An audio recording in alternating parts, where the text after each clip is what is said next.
long days, pleasant nights, and welcome to Kingslingers, a Doof Media podcast journeying through Stephen King's Dark Tower series. My name is Constant Reader Scott Daly, and this is my warbling Hawaiian-sounding co-host that we sometimes call Thinny.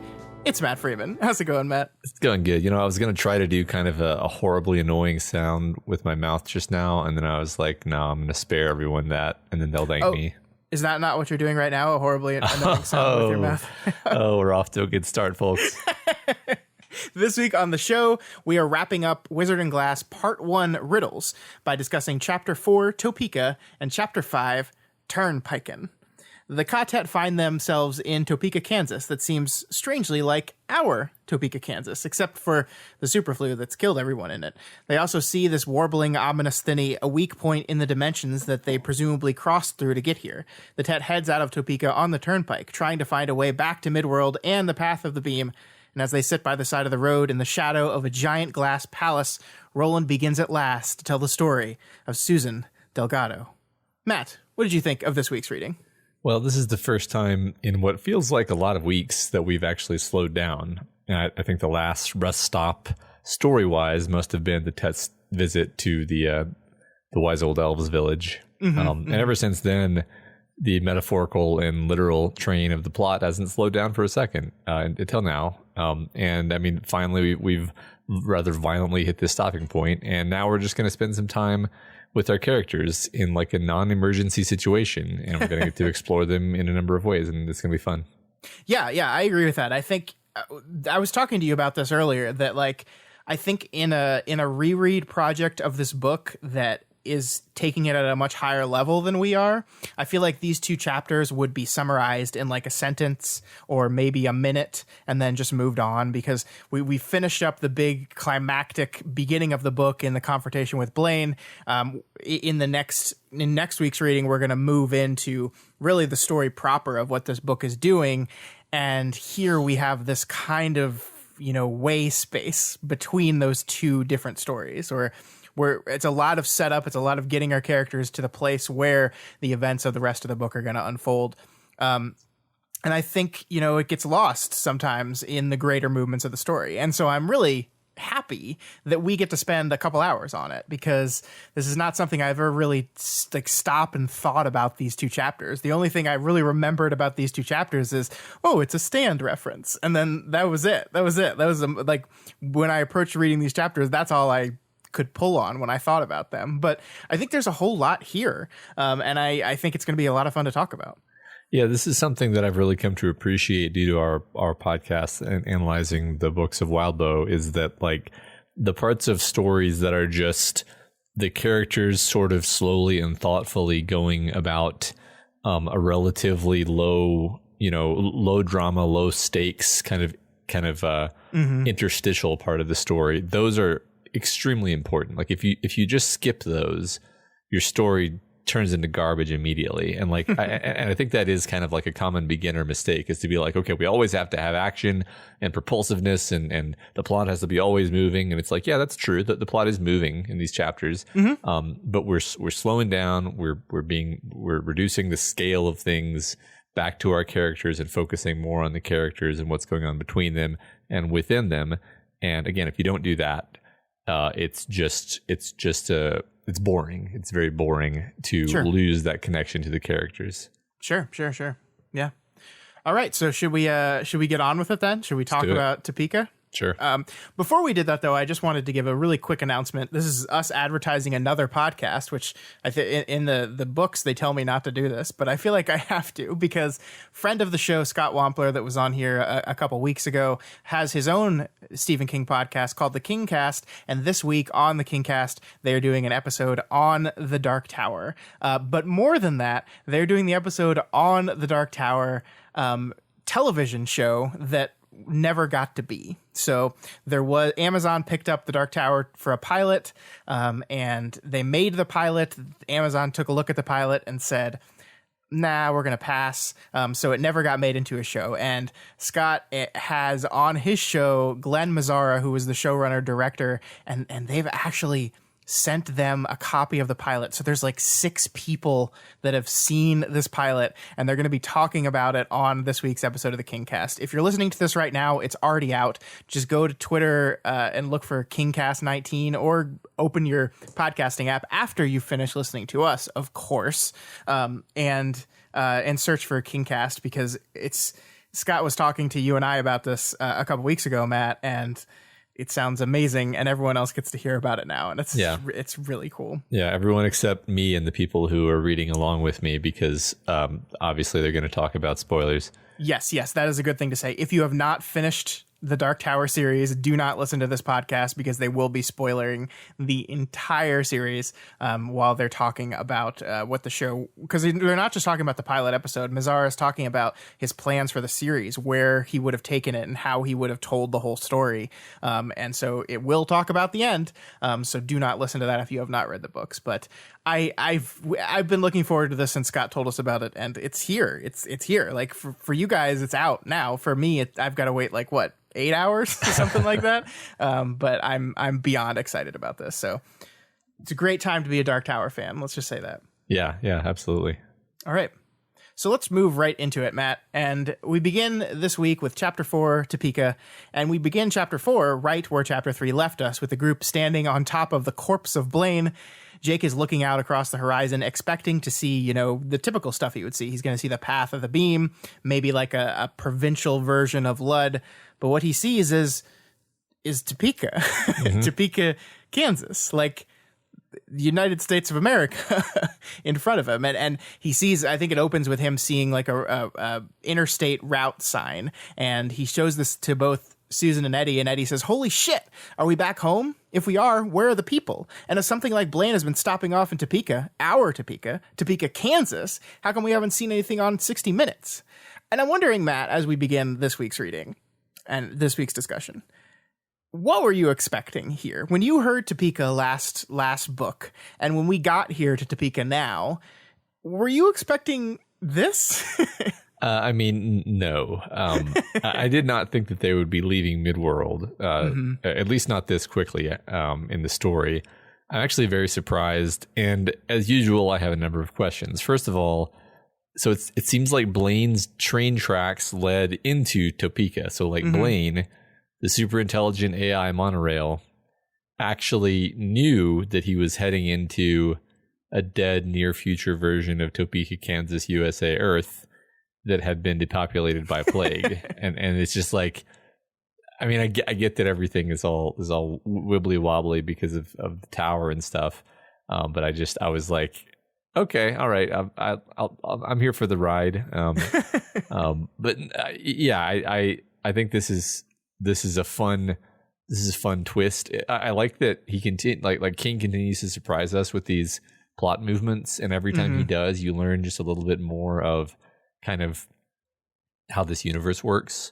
But we're still not at the point where we really understand it, I think. Yeah.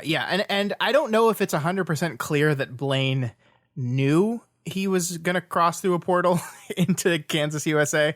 I mean, I think one of the things we said is his sensors sensing beyond the city of Ludd have been damaged. Like, he doesn't know the state of the tower. And so it's very possible he didn't know that this Thinny was here, because it wasn't always here, presumably. So, I mean, we don't know whether he did or not, but he might not have been aware that this was happening. I don't know. I don't know. The alternative would be that there was some kind of midworld city called Topeka. Sure. So, I don't know. I just assumed that Blaine was just used to this at this point. Like, yep, sometimes there's Thinnies and we're going to go to Topeka. Yep. Yeah, I mean, it is interesting because you're right. Topeka is on the like, this is the stop. This is where it always went. So, yeah, I mean, I think we have so much to talk about Blaine in our discussion question this week, which we got some amazing answers. So we're going to talk all about kind of this idea, right? This idea of, was this like, did this always head to this Topeka? Like, was this part of the route? Was this like, this is where you took Blaine to go to? This is like the train that got you to Earth? Right. We don't know the answers to these questions. But I think King just like loves zagging in these ways that just make you go like, huh, okay. Yeah. I kind of want to go on a little tangent because like I love it when I don't really quite understand what's going on and I find it to be mysterious and interesting. Like that's I want to be asking these questions more than I necessarily need the answers. I would be perfectly happy to never find out like what's the deal with the train tracks going between dimensions. Like that's not really something that I care about. It's just like I love feeling this sort of like mysterious confusion in books, and like I think King in particular is really good at that because he is. I think that's part of like the horror genre is like feeling uncomfortable and feeling like you don't really understand what's going on and you're trying to figure it out and like it reminds me a bit of like the Lovecraftian angle of like, oh, it's beyond comprehension. It's just too weird.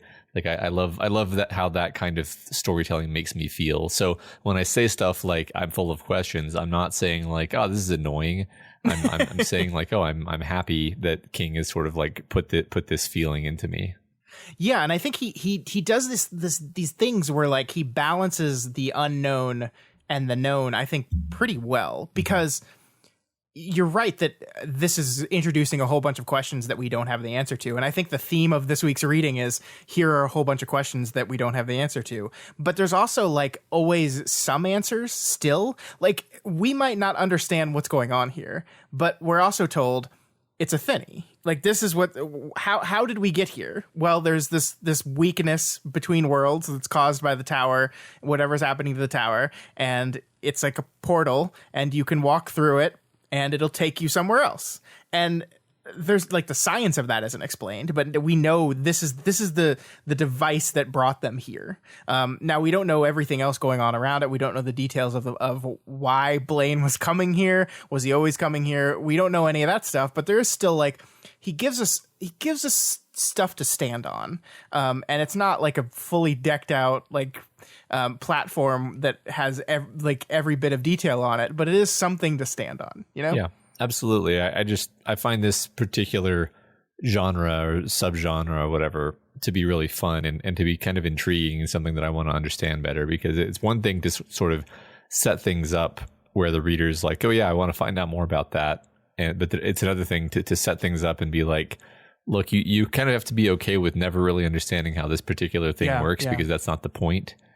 And I like that. I like that personally. Yeah, I think that's great, because I think getting your audience to a point where they can say, I'm okay not knowing the answer to this question. Mm-hmm. How do you do that, right? Yeah. Like, what is the mechanism for creating that feeling in a person? Yeah, I'm not sure I know, but I like that feeling too. And I think King is going for that a lot in this series. Stuff definitely has answers. Like we're going to get answers to a lot of our questions, but it's not always going to be like a super detailed, like step-by-step explanation of how the behind the scenes stuff of all this works. Right. Like I don't need to really understand like the quantum physics of how Thinny works, but I get enough of it just from like, thinness between worlds, whatever. Sure. Yeah, cool. I mean, I hope we get plenty of chances to talk about this aspect of writing, because I like to. Sure. Yeah, let's keep that in mind as we go through the rest of the book, because I do agree that that's a phenomenon that I find, and I'm not sure I have the answer to how it works, and I want to. I'm not sure if I even have like a word for it. Like we're sort of gesturing at it right now, but I don't know if I know the word for this particular phenomenon in storytelling that that we're talking about. Yeah, let's think about that. Okay. Speaking of the Thinny, the group's Kansas pondering, including some especially silly Eddie comments, which I really like, Matt, because like it shows that Eddie hasn't changed, and Eddie's Eddie, right? Like he starts like saying like his trip through Midworld is like he's basically being like a travel agent or a tour guide. Yes, thank you. Like it's a travel agent. Okay, thank you. That's the phrase that my brain just forgot. All right. It's wonderful, but they're interrupted by all this by this strange warbling sound that Jake says reminds him of an old man playing a saw in Central Park. This, as we'll soon learn, is the Thinny, a point of weakness between the world, and it makes Roland faint, like almost immediately. He's talking of Jonas and Reynolds and DePop, and actually I don't know how to say that. How did the audiobook say that? I think it was DePape. But I've never. That's right. Yeah, I've never said that out loud either. Man, this is the experience of reading a book your entire life and then suddenly having to talk about it when you're like, how do people say those words? And of course, Susan. And I really love this because, like, Roland, this is the beginning of Roland just being out of sorts, which continues throughout this entire week's reading, where he's just kind of silent and brooding and thinking about things. But we see here, it says, the terrible wavery sound had transported him back to the box canyon west of Hambry all those years ago, to Pape and Reynolds and old limping Jonas. Yet most of all, it was the woman from the hill he hated, and from the black depths of feeling only a very young man can reach. Ah, but how could he have done aught else but hate them? His heart had been broken. And now, all these years later, it seemed to him that the most horrible fact of human existence was that broken hearts mended. My first thought was, he lied in every word, that hoary cripple with malicious eye. What words? Whose poem? So, Matt, here Roland has fainted at a Thinny because the Thinny is reminding him of an event that happened back in the box canyon of his past. This is all the story around Susan. And he starts thinking of a poem, and the poem is his poem, because this is the opening lines of Child Roland to the Dark Tower Came. The hoary cripple in this case was, as I think King has stated in his like argument at the beginning of the novels, was a reference to our old friend Walter O'Dim, to the Man in Black. And so he's thinking of these evil people that he hates so much, and he's like, I don't hate them near as much as them, but I still kind of hate them. They're still evil enough. They're evil enough for me. It's so fascinating, right? Like this is the poem that inspired King to write this story. Yeah. And here Roland himself is thinking of it. Right. I mean, we've had lots of beats of this in the previous book where, well, not this specifically, but we've had beats of like, the other characters kind of knowing references to things, like knowing references to the wasteland, and it seeming kind of almost on the nose that the character knows about the book that the book that they're in is obviously referencing. And here it's if anything is getting like closer to kind of the heart of things, because you've got Roland himself thinking lines from the poem that his name is in. Like where are we going with this? And it's funny, I don't know if I would have recognized that line. Is that wasn't in the preface of the book, was it? That was not the one from no, that was not the quote from the poem that we talked about last week. No, this is the basically the first words of the poem, I believe. Okay, so that might have just gone right past me, but yeah, that's absolutely what that is. And Roland himself is like, what was that? Huh? Yeah, he's like, what poem? Huh? Yeah, who? Right. Where? Yeah. So I had to go listen to some Saw music on YouTube to really get a sense of what this is supposed to sound like. And basically, if you haven't bothered to do that, or if you don't really know what that sounds like, it's the sound that flying saucers make in old black and white movies. That's exactly what, like, they literally are just using a saw for that, I'm pretty sure. It's just this very high-pitched, like, rapidly oscillating sound with a lot of, like, legato between the notes, and it's very eerie.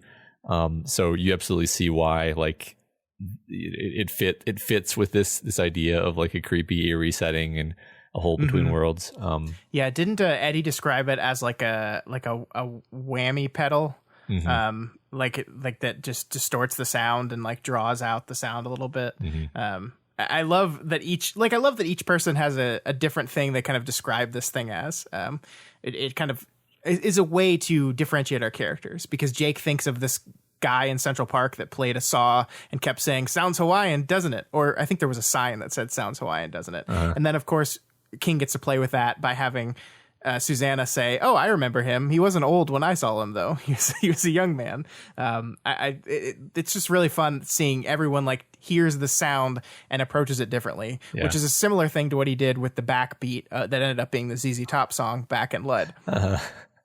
Yeah, absolutely. Yeah, it's fun. It's fun how it's another connection through sound. Also, that's interesting. Yeah. So just to zip back to what you were saying about like all these names that Roland's dropping, all these names of people in his past that I don't think we've really heard. We're doing a lot here with Roland's reminiscences. I think we're going to learn more about these particular people soon. We get this reference to this box canyon that he has kind of thought of before in reference to like you know, when a gunslinger goes into his gunslinger mode, he thought about a box canyon. So yeah, I think basically King is starting to plant the seeds for this coming palaver. Yeah, definitely. And I mean, it's kind of interesting because we had in the Gunslinger, we had a Roland who was very introspective, who spent basically the entire book thinking about his past. And as you have pointed out in the past couple books, we just haven't done that very much. Like, I remember your prediction for what this series was going to be at the beginning was that we're going to do a lot of storytelling. It's going to jump back a lot to Roland telling stories of his past. And it really hasn't been that for a long time. For basically all of the last two books, it hasn't been that. But now in this book, he just hears the noise of the Thinny. They haven't even seen it yet. He just hears the noise and it unlocks these memories. And he spends the next two chapters doing nothing but thinking about these memories. He's very quiet. He doesn't talk very much. He's kind of just off on his own world, thinking about this stuff and kind of readying himself to finally face his past in a way that he hasn't in any of this series. Yeah, right. I mean, it's really interesting how, you know, we've talked throughout the story about how the story will kind of alternatingly rather show Roland as being this like almost invulnerable badass and then bringing him down low. And like at the beginning of this book, he was invulnerable badass. He was going to defeat Blaine. And then by this point, it became evident that his plan for beating Blaine didn't work at all. And then he like faints and he you know, really kind of a shocking thing to happen to your superhero character basically. Yeah. And then he's just kind of brooding the rest of the time. So yeah, like this is definitely a low point for Roland, on his roller coaster. Yeah. And I love how King like sets up how painful this story is going to be for him. We have so many instances of this in this week's reading. And it really drives home just like it makes you, the reader, be like, what the fuck happened? Like, what could have been so bad that this guy who has faced countless horrors, killed God knows how many people, and done it with basically a cool, calm collectedness? What could possibly have happened to make him behave this way? And it really kind of excites you for the coming story. Yeah, I mean, it reminds you of this idea that Roland could be moving on too. Like, he's not altogether there, you know? Yeah. You're kind of worried about him. Yeah. So, yeah. I love that. And I think he says a little bit later that, like, I might lose all my memories. Like, the memories of my past, the things that I've done and that might go away, but this one I feel will always be with me. This one is going to stick with me. And he's really dealing with that for the first time ever. Like he's on this eternal quest forward that he's like been going on his entire life. He is looking back again and realizing that those memories are disappearing, except for this one that he feels he's going to have to tell. So yeah, it's cool. Yeah. I mean, I don't know. It does make you wonder, like, where are we going with this character who is sort of like metaphysically falling apart? And like the meaning of him telling the story could be much more than just like, oh yeah, his friends need to know it. Like maybe he fears that he's not going to have the story anymore. Yeah. I mean, I think we'll get to it, but he says specifically like it's less you needing to know it and more me needing to tell it, which is a really interesting dynamic to really search and think about. Anyway, we see that Susannah here, always being the one to call Roland on his shit, calls him out on the fact that he's been promising to tell this story of his past for a while. Like he has been kind of saying them, the time will come when I'm going to tell this to you. It's coming. Don't worry. And she says here, you wouldn't just be putting us off again, would you? And I do think, Matt, that there's some meta fun here, because I think King is acknowledging on some level that he's been teasing the story of Roland's past for 15 years. We are 15 years now removed from the start of this series, and he's hinted towards this past with Susan, and why this memory is so painful for Roland for that much time. And I think this is a little bit of acknowledgement of just like, King is like, yeah, I know, guys, I know. Yeah, right. And just to make a prediction, I feel like we are just going to dive right back into that flashback in the next in the next week's reading, because I think King is done putting us off. Mm-hmm. Cool. Well, we'll find out. Okay. So the four climb down from Blaine using Susanna Dean's old harness as a rope, and this is the part of the show where I'll pause to give Matt a chance to make another Lord of the Rings comparison. Matt? So, of course, the Fellowship has been given the magical elven rope that Sam and Frodo at one point used to scale down a cliff. And then after they're down the cliff, the rope seemingly unties itself and falls down to them.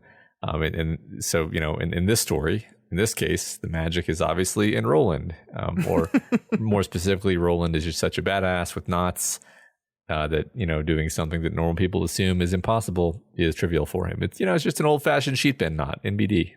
Yeah. It's Court taught him. Yeah. I mean, this is like such a direct reference that it has to be intentional, right? I mean, this is the scene with Sam and Frodo is them climbing down from a great cliff and Sam being like, it sure would be a shame to leave this behind. And then they yank on it and it comes untied. Like it's the same scene. Yeah, it is. And as to whether there's anything more to that, I have no idea, but yeah, it's in there. Mm-hmm. I also noticed that in your notes here, you skipped over Roland noticing Susanna touching her belly and then thinking to himself about the possibility that the demon might have done something there. So I just wanted to mention that Roland and me are on the same page there.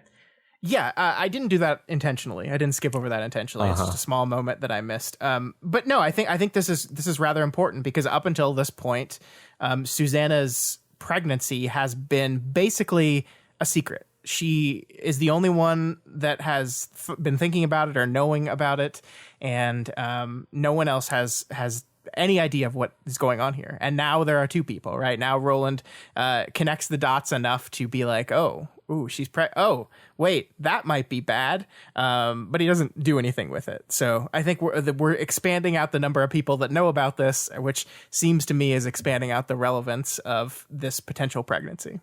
Yep. I think that this is a sign that, two people can't keep a secret unless one of them's dead, etc. Yep. So. Yep. It's only a matter of time. Yep. So another thing I wanted to point out in this moment was there's this part where Roland notes that when Eddie first came to Midworld, Roland would have been able to lower him down by himself, but Eddie Dean's travels have bulked him up a bit. And also him being off heroin has made him not a skinny junkie. So Roland needs Susanna's help here to lower Eddie. This actually is the first of several beats that I think happen in this week's reading that King will note that Eddie Dean is stronger, heavier, and fitter than he once was. I think there's a moment where he's carrying Susanna to her new wheelchair, and he's doing it like one-handed. Like he's just like resting her against his side with one hand and holding her. Mm-hmm. And so he's like stronger. He's fitter. He's in better shape. Everything's better. He's a better. And I think this is part of a trend for our entire Ka-tet. And I was thinking about this a lot because I think there's we note that Jake's hair is getting longer. There's this moment where Susanna Dean finds herself missing Midworld. She's not homesick for New York City, but she's homesick for Midworld. And I think there's a lot of these moments in these week's readings that really stack up here to create what I think is like, you talked about at the very beginning of the show that we're slowing down and focusing on the character a little bit here. And this is to me a liminal moment for the Ka-tet. We're almost literally at a threshold right now. We have left Midworld temporarily, and later they will be trying to get back to Midworld, to get back to the Path of the Beam, to get back to the tower. So they've literally like gone on a side stop for a minute. And in this little rest area that is Topeka, Kansas, we are taking stock of who our characters are and how far they've come and what's going on with them and how they've changed. They are basically, Roland says this specifically here in this chapter, they are on the cusp of the next phase of their journey. They've reached the end of Midworld. They're eventually going to what he calls End World, the next phase of their journey. And one other thing about this, Matt, is we don't know what to expect for really, I'm not going to say the first time, but the thing to me about The Wastelands as a book is so much of the early half of it was spent like having our characters receive like prophetic dreams to where we always kind of knew what was going to happen. Like not specifically what was going to happen, but like we were waiting for the train the whole time, right? Like this was something set up way early in chapter 2. We're waiting for the train, and eventually we got the train. We're not like at this point in the book, we're not waiting for what's next. We don't know what's next. We've received no direction. We're just kind of taking stock and pausing and saying like, okay, here's our characters. What's going on here? I think it's really interesting. Yeah. I mean, I think that King has done a pretty fun thing here because, they're no longer on the path of the beam. They're no longer on like the main rail of the plot. And also like that means they're not on the path of Ka too. Like they're no longer being told what to do. We were on the train, we were headed for the tower, we were on the yellow brick road, and now, bam, it's like we've taken several steps backwards. We're disoriented. We don't even know how to get back to Midworld. We don't know how to get back to the path of the beam. We don't know how to get back to the plot. And, I think it's meant to make us feel a little bit disoriented and maybe a little bit frustrated and confused. Yeah. No, I totally agree with that. And it allows us to like see who these people are now. Like Eddie is stronger, more fit. Jake is not the sharp haircut kid that went to school. Susanna is a person that finds that she loves this world and doesn't want to leave it. These characters have changed, and we're getting to kind of focus on that here. Yeah, I wonder if I don't know if there's anything to this, but just like this idea that Roland has gotten weaker here, and then we emphasize that Eddie has gotten stronger. It's just kind of I'm not saying that I think Eddie is like siphoning off of Roland's strength. I think it's more like Eddie's role in the group is more active, and he has shown his competence in a number of ways, especially most recently by defeating Blaine, where Roland's plan completely failed. So it's just a kind of a symbol, if you will, of Eddie getting stronger and Roland getting weaker in more than one way, Yeah, I like that. I like that a lot. Cool. So as Roland climbs down, he sees signs for Atchison, Topeka, and Santa Fe, which he correctly guesses are the names of places, but it's actually also the name of the railway line, Matt. This is the Atchison, Topeka, and Santa Fe line was one of the biggest and most important rail lines in the history of our country. And I'd like to read into this. This is just a personal read of mine that's showing that like when they were on this railway, they were on the path of the beam. And so like, we know that the beam follows the great road of Midworld. Like that's the great road they were on that whole time. But like, I like that the most important roads in our world just so happen to follow the path of the beam, perhaps as well. I think that's really cool. Yeah, sure. In fact, when you put it that way, it almost eliminates my sort of minor quibble over like how does Blaine's train track immediately transition onto this Earth train track? And the answer is like, well, we built the train track in the same exact place because that's where the beam is. Sure. Yeah. That's funny. And a fun fact is that the AT&SF Railroad merged with Burlington Northern to create the current railway company, BNSF, a year before this book came out. So King wrote this knowing that this line that he's talking about here does not exist anymore. Of course, it did back in 1986, which is, I believe, with the win that they are in when they're in Topeka. But just an interesting fact there. Sure. So as the Tet wander around, they find Topeka completely abandoned. But things don't look as old as they should. It looks like it's only been abandoned for a few months, which is way different from what Lud looked like. It looked like Lud had been abandoned for thousands of years, but this is only a few months. And this is when they kind of start to realize that at some point on the ride to Blaine, they crossed over perhaps through that very Thinny that haunts their ears, and they're now in a different world. And things are not all right in this world, Matt. Because eventually, after stumbling upon some corpses, they find a newspaper that explains some things. The paper speaks of the Captain Trips superflu raging across the country, killing everyone that it infects, which explains things a little bit.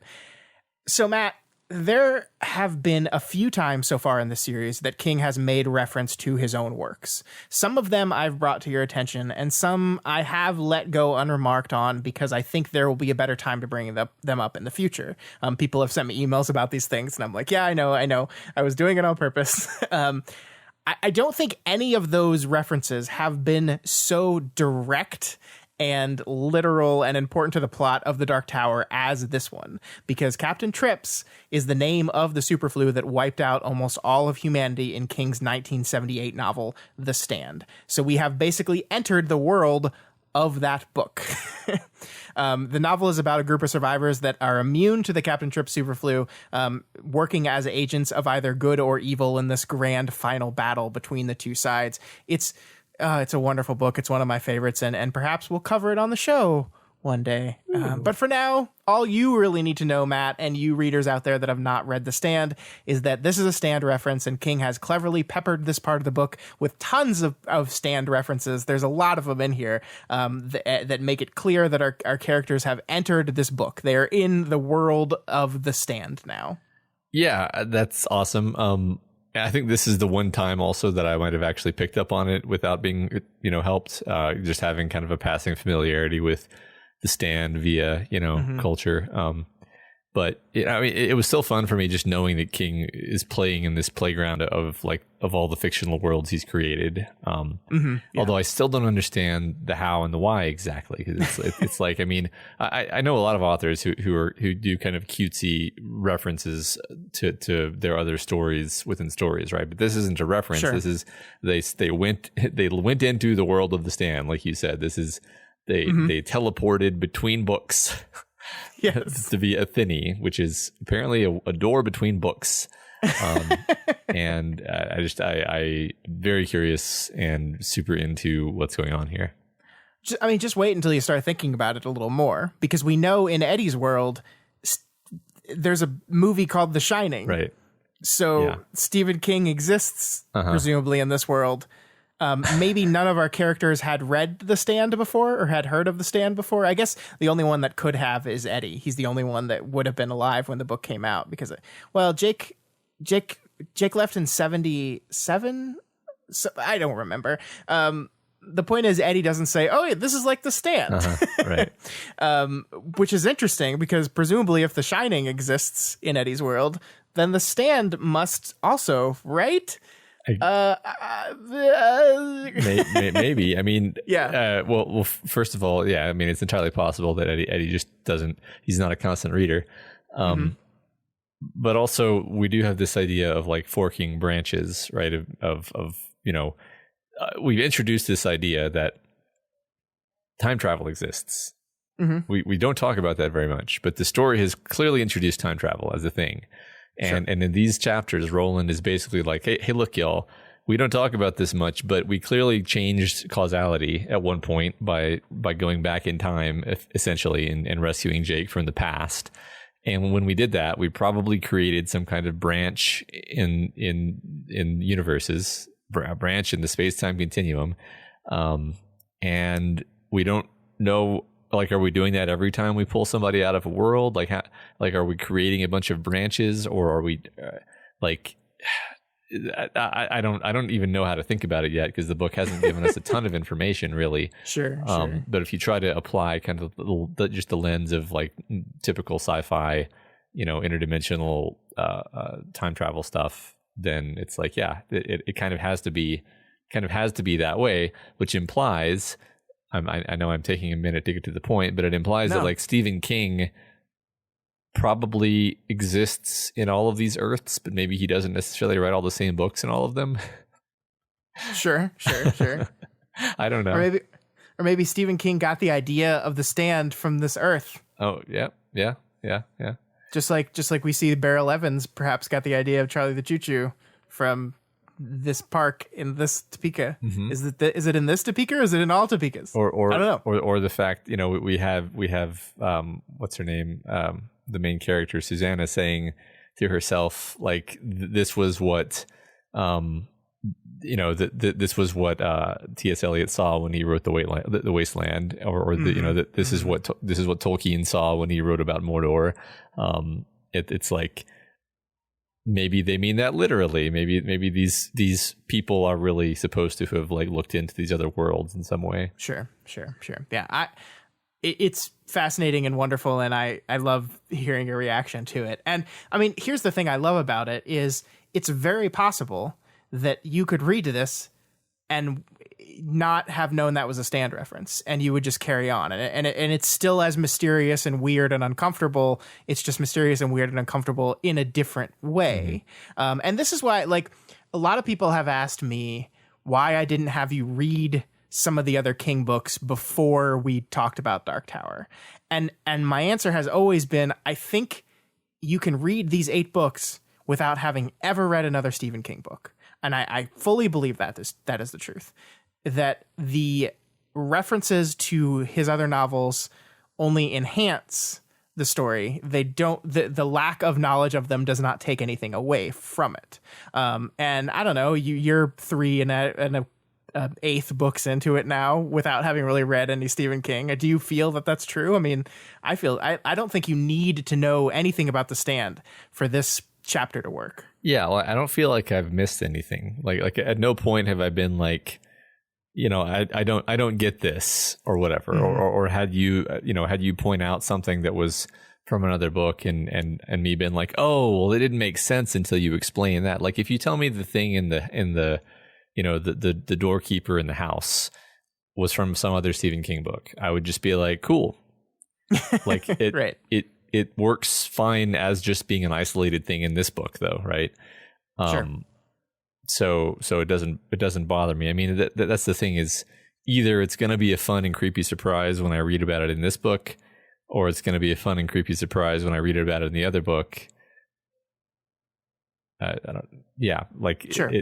I'm still enjoying it just as much, I think, is the bull. And anyway, you're the one. You're the experienced reader. I'm the novice. That's my role. I'm not supposed to know about this stuff.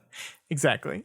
I will say that this reference here is the start of King kind of deciding to be a little bit more explicit in how he starts to tie these external books into his world. So this is not the last time I'm going to go, Matt, this is a reference to blah, blah, blah. And let's talk about what that means for a bit. There's going to be more of those for sure. And I think that was something I think it's something he really starts leaning into more with this book. But again, never to the detriment of the novel, in my opinion. Because like in this, he could have very well had them be in this world and then just not find the newspaper that says this is Captain Tripp's superflu, right? And without that, then you would have to maybe connect some dots to figure it out, But sure. But I think, like you say, he is being explicit here. He's saying like, yep, this is definitely the same exact thing from the other book. Don't even bother wondering about it. Right. But there is this moment here where they're like, okay, they've kind of settled on the fact that this isn't our world. So Jake's win, Susanna''s win, those places are probably fine. But it could be because the tower's falling and failing, and the Thinny that has led them here could go more places, and who knows what bits and pieces will seep into other worlds and what that will happen there. This is King kind of once again defining our stakes here, that this is what it looks like as the tower fails and as things kind of start to collapse, stuff like this. Yeah. And it's interesting. Yeah, I love it. And there's this wonderful conversation here, Matt, and I really like, basically Roland is explaining to them about the multiverse. Basically, he's like, Jake said to me, go then, there are other worlds than these. We're in another world now. It's obvious. Can't you see that? Are you calling me a liar? And Eddie has the best response ever. Eddie thought it over, then shook his head. You lie when it suits your purpose, but I think that when you told us about Jake, you were too fucked up to manage anything but the truth. Roland was startled to find himself hurt by what Eddie had said. You lie when it suits your purpose. But he went on. After all, it was essentially true. It's wonderful. Wonderful. I love it. I really like how Roland accidentally hurt Eddie's feelings earlier by being so dismissive of him.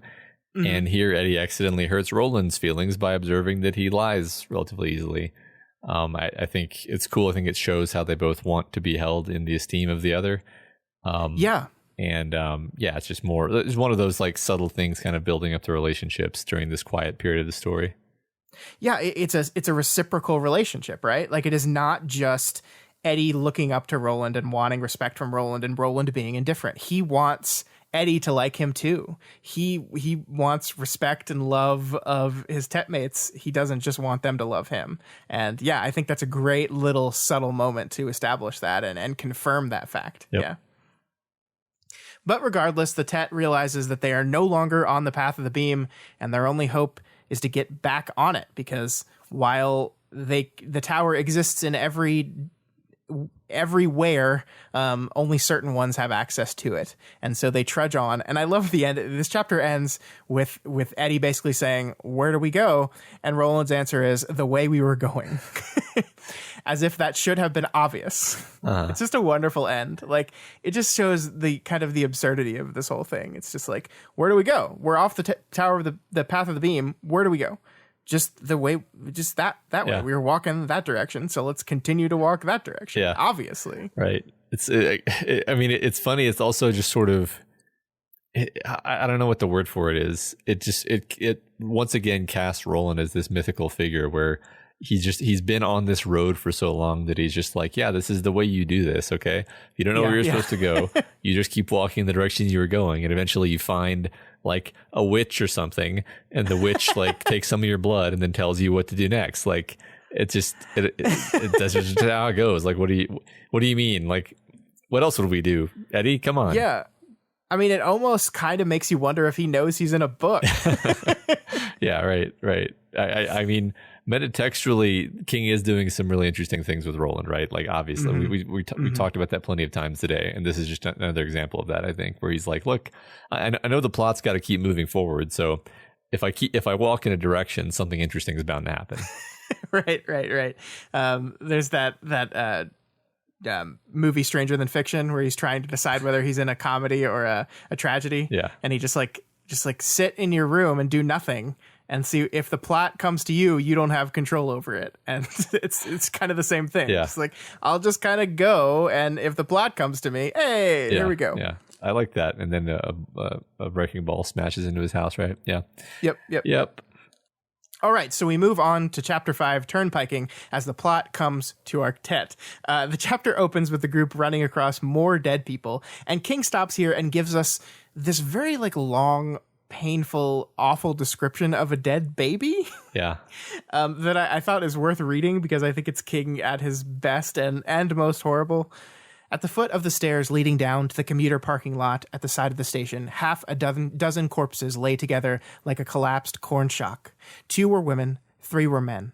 The 6th was a child in a stroller. A summer spent dead in the sun and rain and heat, not to mention at the mercy of any stray cats, coons, or woodchucks that might be passing, had given the toddler a look of ancient wisdom and misery, like a child mummy discovered in an Incan pyramid. Jake supposed from the faded blue outfit it was wearing that it had been a boy, but it was impossible to tell for sure. Eyeless, lipless, its skin faded to dusky gray. It made a joke of gender. Why did the dead baby cross the road? Because it was stapled to the superflu. It's awful and wonderful at the same time. Right. Well, it's awful. It's perfect King, right? Because in a certain sense, he's relishing in the macabre of this. He's kind of enjoying how awful this is, and then he takes the opportunity to make a dead baby joke at the end of it. Sure, yeah. But like it's not just played for a laugh either. It's not, King's not just saying like, gotcha with the dead baby joke. Sure. It's clearly supposed to be like, yeah, it's a dead baby. It's awful. The characters react to it in a way that is realistic, right? It's just it's horrible. It's upsetting. It is, and I love that King chose to. This is all in Jake's point of view. We are in Jake's head at this moment, and it is him kind of seeing this child, this toddler, this baby, and reacting to it in this way. And so the dead baby joke, like, it would be so different if it was Eddie, right? If this dead baby joke was coming from Eddie, but we're in Jake's point of view right now, so it's like he's repeating something he's heard in a. I guess you can assume a way of dealing with what he's seeing, like an uncomfortable joke that he learned from Eddie to deal with the tragedy of what he's seeing here. I don't actually imagine like Jake thinking this in like a quippy way in his head. It's like a leaden, like you said, way of processing this, it's awful. And a lot of the stuff in here is awful. We're seeing all these horrible sights. It's pretty much as bad as anything that we saw in Lud, except it feels a lot more immediate because it's our world. It's not this weird city full of crazy people. No, yeah, these are just people. These are not people that have strung each other up. Although we do see Susannah does see someone hung, which is just horrifying. But this is Kansas. This is Topeka. This is the place we live and know about. And yeah, it's so uncomfortable. And I think that's what Jake is really wrestling with here is that like this is my world. I mean, it's not like it's textually not, but it's close enough to feel that way. Right. Yeah. The people there are the same as the people in his world. So yeah. And that's, I mean, it is interesting that we've kind of like, we've left behind the fantasy adventure series, right? Like we're like throughout the Wastelands, or at least the Midworld part of the Wastelands, we were in this like fantasy adventure and like elves and orcs, and it was horrible, but it was an adventure. It was fun. Like even the worst parts, it was fun, new things and an evil train. And now we're back in this world that is just like ours, and it's dead and ruined. And what caused it? Just a flu, just a really bad flu. Just some sort of coronavirus or something. Now in The Stand, I think I can say this because the book hints at this, that the Captain Trips was made in a lab, and that's like it was a designed flu. So it was something, but it was nothing like fantastical. It was nothing mystic. It's just the mundanity of a disease that humans made got out of control. And it's not glamorous, it's not adventurous, it's just death. Right. Well, I mean, I was thinking about like how kind of larger than life, for example, the TikTok man was. He's like this, he's basically superhuman in a lot of the stuff that he's doing. He really does strike you as like a fantasy character, and it makes the whole tone of that book feel like a fantasy, and as you say, exactly, this just feels like it reminds you of just walking around a parking lot looking at cars, and it's reality, right? There's nothing fantastical at all about this except that you hear this weird sound in the distance, and there's dead bodies everywhere. Yeah, definitely. So as they're walking around, Eddie suddenly stops and wants to go check out the quote unquote crip spaces, and eventually finds a new wheelchair for Susannah. It's one that's 30 years better, so technology has improved. It's lighter, it moves faster, it's better in every single way. So hooray. Yeah. I mean, like I said, they would just find another wheelchair. Yeah, you were right. Yeah, I don't think you quite meant this way. Barely an inconvenience. I don't think you quite meant, oh, they're clearly going to go to another point in time in our world, and there's just going to be a wheelchair sitting in a car there for us. I think I was being sarcastic, but now that this has actually happened, I totally meant that, and I totally expected that they would just easily find another wheelchair. Sure. Cool. Yeah. Sorry, go ahead. Sorry, no, you go ahead. So it is interesting to me that over the course of this chapter, this is another thing that I noticed kind of over the course of this chapter and these chapters as a whole, we get these instances in which the different timelines our Ka-tet came from is pointed out, and it changes the ways in which they relate to each other. Like earlier in the last chapter, Eddie and Jake know what 60 minutes is. Susannah does not. They all three know the Twilight Zone, but Susannah is surprised that they know the Twilight Zone. Jake and Susannah both know the man in the park that played the saw, though he was much younger when Susannah knew him. Susannah uses a word for LGBTQ people that is considered bad in Eddie's win, and then Eddie uses this word crip, which probably would have been gauche even back in 87, but it's definitely not okay now. Susanna is confused about the correct name of a Kansas City baseball team because the team that she knew was there has moved since her time. All three of them can't work together to identify cars because car models have changed so rapidly. I think it's interesting that like a lot of moments in the book have shown the differences in their times, but this section shows it more than any of them. That like a lot of the other books were them showing even though they came from separate time, look at all these coincidences they have. Look at how closely intertwined their lives were still. But here it's just like King is taking time to show all the ways in which the winds they come from make them different and disconnected from each other. Oh yeah, I like that. That's a good point. I think normally things are within their narration, and this is one of the few times that they just talk amongst themselves about this. And it makes sense because this stuff is just not going to come up very much in Midworld. Sure. But here in Topeka, where they're discovering all these reference points that they didn't know they had because practical problems like recognizing car makes and models comes up. It's actually struck me in kind of a maybe an intended way, I can't really tell, but like it's kind of a testament to how the world moves on, because like in real life, like the real world moves on. Like stuff looks different year by year, and it all tends to blur together for us because it happens relatively slowly. But like I was alive in 87, and I remember that like my mom had like a wood paneled minivan. Yeah, mine too. Like the wood paneling on the outside, and it's like yeah, the world has moved on from wood paneled cars. like I haven't even seen one of those in years. Oh God, no. Yeah, it is. I think the car. The King has picked two things that are so true, right? Like sports teams and cars change so rapidly. I mean, if you look at football the last few years, a bunch of sports teams have moved. There's no San Diego Chargers anymore. They've moved. The Rams have moved back to LA. Isn't there a new team in Vegas now? Like sports teams move all the time, and cars change. Like the popular style of car, I feel like changes every 5 years or so. This really probably wouldn't have worked as much for King at the time, but even now, like technology, like cell phone technology, computer technology changes so rapidly that imagine if Susanna came from the 90s and Eddie came from 2017. Just imagine that difference.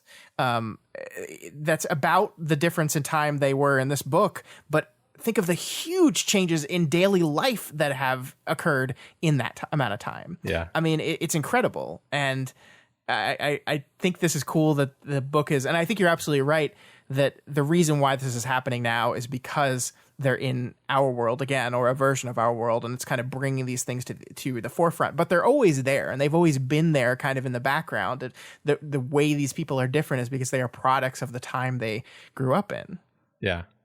Yeah, I mean, I liked your point a minute ago about how this is actually highlighting their differences, because like you almost subconsciously tend to think of them as being like, well, they're all from Earth, and they're all similar. Roland is weird because he's from this weird fantasy world, but these people are all similar. But this is one of those times. The story does this every once in a while, but this is definitely a more kind of more emphasizing how like, yeah, I mean, they're from different worlds too. They might as well be from different worlds because because the differences are actually pretty stark in some ways. Totally. Yeah. So as they're looking at cars, Susanna sees Jake like staring at them when he's actually trying to identify something. But she assumes that he's homesick, but she is wrong. And I think this is a really interesting quote here, Matt, where make you homesick, honey? Susanna said from behind Jake. Probably thought you'd never see an honest-to-God American automobile again. Am I right? Jake considered this and decided she was not right. It had never crossed his mind that he would remain in Roland's world forever, that he might never see another car. He didn't think it would bother him, actually, but he also didn't think it was in the cards. Not yet, anyway. There was a certain vacant lot in the New York where he had come from. It was on the corner of 2nd Avenue and 46th Street. Once there had been a deli there, Tom and Jerry's. Party platters, our specialty. But now it was just rubble and weeds and broken glass and and a rose. Just a single wild rose growing in a vacant lot where a bunch of condos were scheduled to go up at some point. But Jake had an idea that there was nothing quite like it growing anywhere else on Earth. Maybe not on any of those other worlds Roland had mentioned either. There were roses as one approached the Dark Tower, roses by the billion, according to Eddie, great bloody acres of them. He had seen them in a dream. Still, Jake suspected that his rose was different even from those, and that until its fate was decided one way or the other, he was not done with the world of cars and TVs and policemen who wanted to know if you had any identification and what your parents' names were. So I want to talk to you about this for a while, because this is Jake basically saying, not only am I not homesick for that world, but I'm going to go back there. I'm for sure going to go back there. Yeah, he has, once again, his shining is acting up. I think he has some sense of what his mission actually is. He's one of the, I think he's maybe the only one of them except for, well, no, that's not true. I was going to say the only one who really knows, but I think they all have their own kind of inklings in different ways. Sure. But yeah, like he knows that his personal quest is tied to this rose in some way. And he had this very special experience with it. And I think, this book hasn't mentioned that rose yet, really. And so this book is saying, like, okay, remember we introduced the rose in the previous book. It was important. We're reminding you of that. It's that scene was obviously the universe reaching out to show Jake something very important. I think that the dream that he has later on in this chapter will be even more. It'll make it even more obvious that this rose probably represents something. No, sorry, it's Eddie as the Eddie's dream. Yeah, right. Because that's how they work, right? Jake gets feelings, and he follows those feelings, and Eddie gets dreams, and the dreams are usually prophetic in some way. Yeah. And that's really interesting that we saw. That's exactly how it worked in the Wastelands, only it was kind of reversed. We saw Eddie's dream before we saw Jake live it, but here Jake gets the feeling, and then as if following that, Eddie gets the dream. Yeah. So, I mean, this is the closest thing that we have to them being given like a path, right? It's like, okay, well, you're on Earth, you're on an Earth, and you know that this rose is important. So maybe that's, that's where you need to be headed. Yeah. And isn't that interesting, right? Because the whole time we thought, okay, we got to get back to Midworld to get onto the path of the beam, because all we got to do is follow the path of the beam, and we'll get to the tower and we'll fix it. Blah, blah, blah, blah, the tower's saved. And we win. But what Jake is saying right now is no, that part of our quest is going to take us back to New York, is going to take us back to the rose, and is going to make us save this rose because it's just as important as the tower itself. And we learn a little bit later that Roland thinks it is the tower, right. or a depiction of the tower or something. Yeah. Yeah. I think we've talked before, like it could be a stand-in for like it represents the tower, or who knows? Yeah. But I love this idea that King is saying, hey, no, like everyone was like, okay, we're going to draw them all into Midworld, and then we're going to party in Midworld. It's going to be a grand adventure across the plains of Midworld. No, we're not done. We're not done with Jake's Earth yet. Not yet. It's cool. Yeah. I like it. So after looking at all the cars, the Tet finds a model none have ever heard of before, the Takuro Spirit. And also the team name here is the Kansas City Monarchs, not the Royals. So this is the basic, like, literal confirmation that they have entered another Topeka, one not belonging to anyone in the group. This comforts Jake a little, knowing that the death and extinction is probably not awaiting his future, but not entirely, because if the tower collapses, it could be his where and when anyway. Yeah, it's a great way of making this like looming, vague cosmic threat feel very real and immediate, because these are stakes that we can grasp onto. Sure, yeah. I mean, that's the thing. That's the one thing that this story really hasn't done, is that we know something's wrong with the tower, but we don't know what that means, and the consequences of that have always been pretty nebulous. Is like, it's bad. If the rose gets destroyed, bad. If the tower is weakened enough to where it collapses, bad. But what does that mean, like on the personal level? What would that look like? And I think this is King kind of introducing an example of what that will look like. You see this world, this could be every world. Yeah. What happened here could seep into your world and my world and an infinite amount of worlds. Yeah.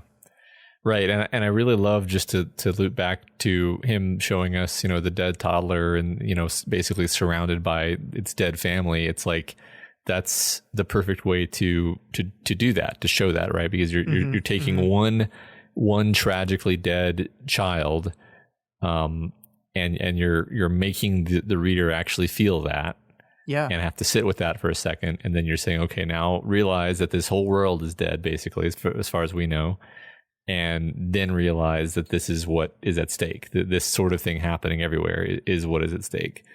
And that's, it pushes all the right buttons in the right order to get you to actually feel it, I think. Yeah. And then Jake stumbles upon Charlie the Choo-Choo. They walk into a park and they see the train itself looking just like it looked in the book. And we finally get our answer about Miss Beryl Evans here, Matt. She either lived in Topeka or came here, and that's what gave her the idea for the story. But which here, Matt? This here or all here's? Was there Charlie the Choo-Choo in our version of Topeka or just this one? What does this say to you about your grand unifying tower theory that you talked about, where it's all about writing? I forget exactly what your theory was, but does this throw a wrinkle in it, or is this in line with what you've thought before? I think it's compatible with my theory, but it also would be compatible with other theories, unfortunately. It's already weird Ka stuff that Beryl Evans, was writing what she thought was a charming children's book about a train, except that the book happens to be really creepy and unsettling and also possess clues that would be later used by interdimensional adventurers to kill an evil train years later. Like Ka clearly had a hand in this book, regardless of who Beryl Evans is. So I think the safest assumption would be that all Topekas have a Charlie the Choo-Choo in them. But you still have to invoke Ka to explain why she made the book have to be creepy and have the train be full of screaming children in the illustration and stuff like this. Yeah. So I don't know. It doesn't fully answer questions, but it's fun to think about. Sure. One cool thing happens though as they leave. Charlie winks his headlamp at Jake. And no one else sees it. Jake is saying, "I'm not afraid of you." The headlamp came to life and flashed at him once, brief but glare bright, emphatic. I know different, my dear little squint." Then it went out. So it's creepy. Yeah, nothing wrong here. I mean, that's the thing is when that happened, I actually thought okay, somebody's messing with him and there's going to be an action scene soon. And then that didn't happen. That didn't happen at all. So it's okay, is this more Shining stuff? Is this just kind of the universe throwing him signals? Is this just nothing, just a coincidence? I don't think that happens in a book where Ka is a factor. Sure. But I don't know. It was definitely, setting all of that aside, super creepy moment. Yes, of course. Mm-hmm. Yeah. I don't want to get too down the rabbit hole of theory crafting and not just appreciating, man, that was creepy. Yeah. I mean, King is so good at making these moments, and I love that they're moments in which no one else sees it, and Jake isn't rushing to them. It's did you see that? Did you see what Charlie did? It just happens and passes, and he just keeps it to himself, and we kind of move on with the story where you're just okay, I'm creeped out. I don't know what to do with that. I guess I'll just keep that in my back pocket and know that whatever powerful force around this spooky train is still alive, in some way, and is still aware of me. It's great. It's great. Yeah, exactly. So they get to a zoo, and as the Ted is walking through the zoo, there's this very interesting exchange that I wanted to talk to you a bit here, Matt. The path led them to a steep set of steps. Wow, say that 10 times fast. Weeds had begun to push through the stonework already, and at the top, Roland looked back over the zoo and the gardens. From here, they could easily see the circuit the toy train tracks made, allowing Charlie's riders to tour the entire perimeter of Gage Park. Beyond it, fallen leaves clattered down Gage Boulevard before a rush of cold wind. "So fell Lord Perth," murmured Roland. "And the countryside did shake with that thunder," Jake finished. Roland looked down at him with surprise, like a man waking from a deep sleep, then smiled and put an arm around Jake's shoulders. "I have played Lord Perth in my time," he said. "Have you?" Yes, very soon now you shall hear. So this is again setting up the story that Roland is going to be telling. But I think this is really interesting, right? Because he's looking out across this town and thinking about the story of Lord Perth, who, if you remember, Matt, Lord Perth was basically the Goliath of Midworld, where he was defeated by someone much smaller and less powerful than he. And Roland is saying, that's me.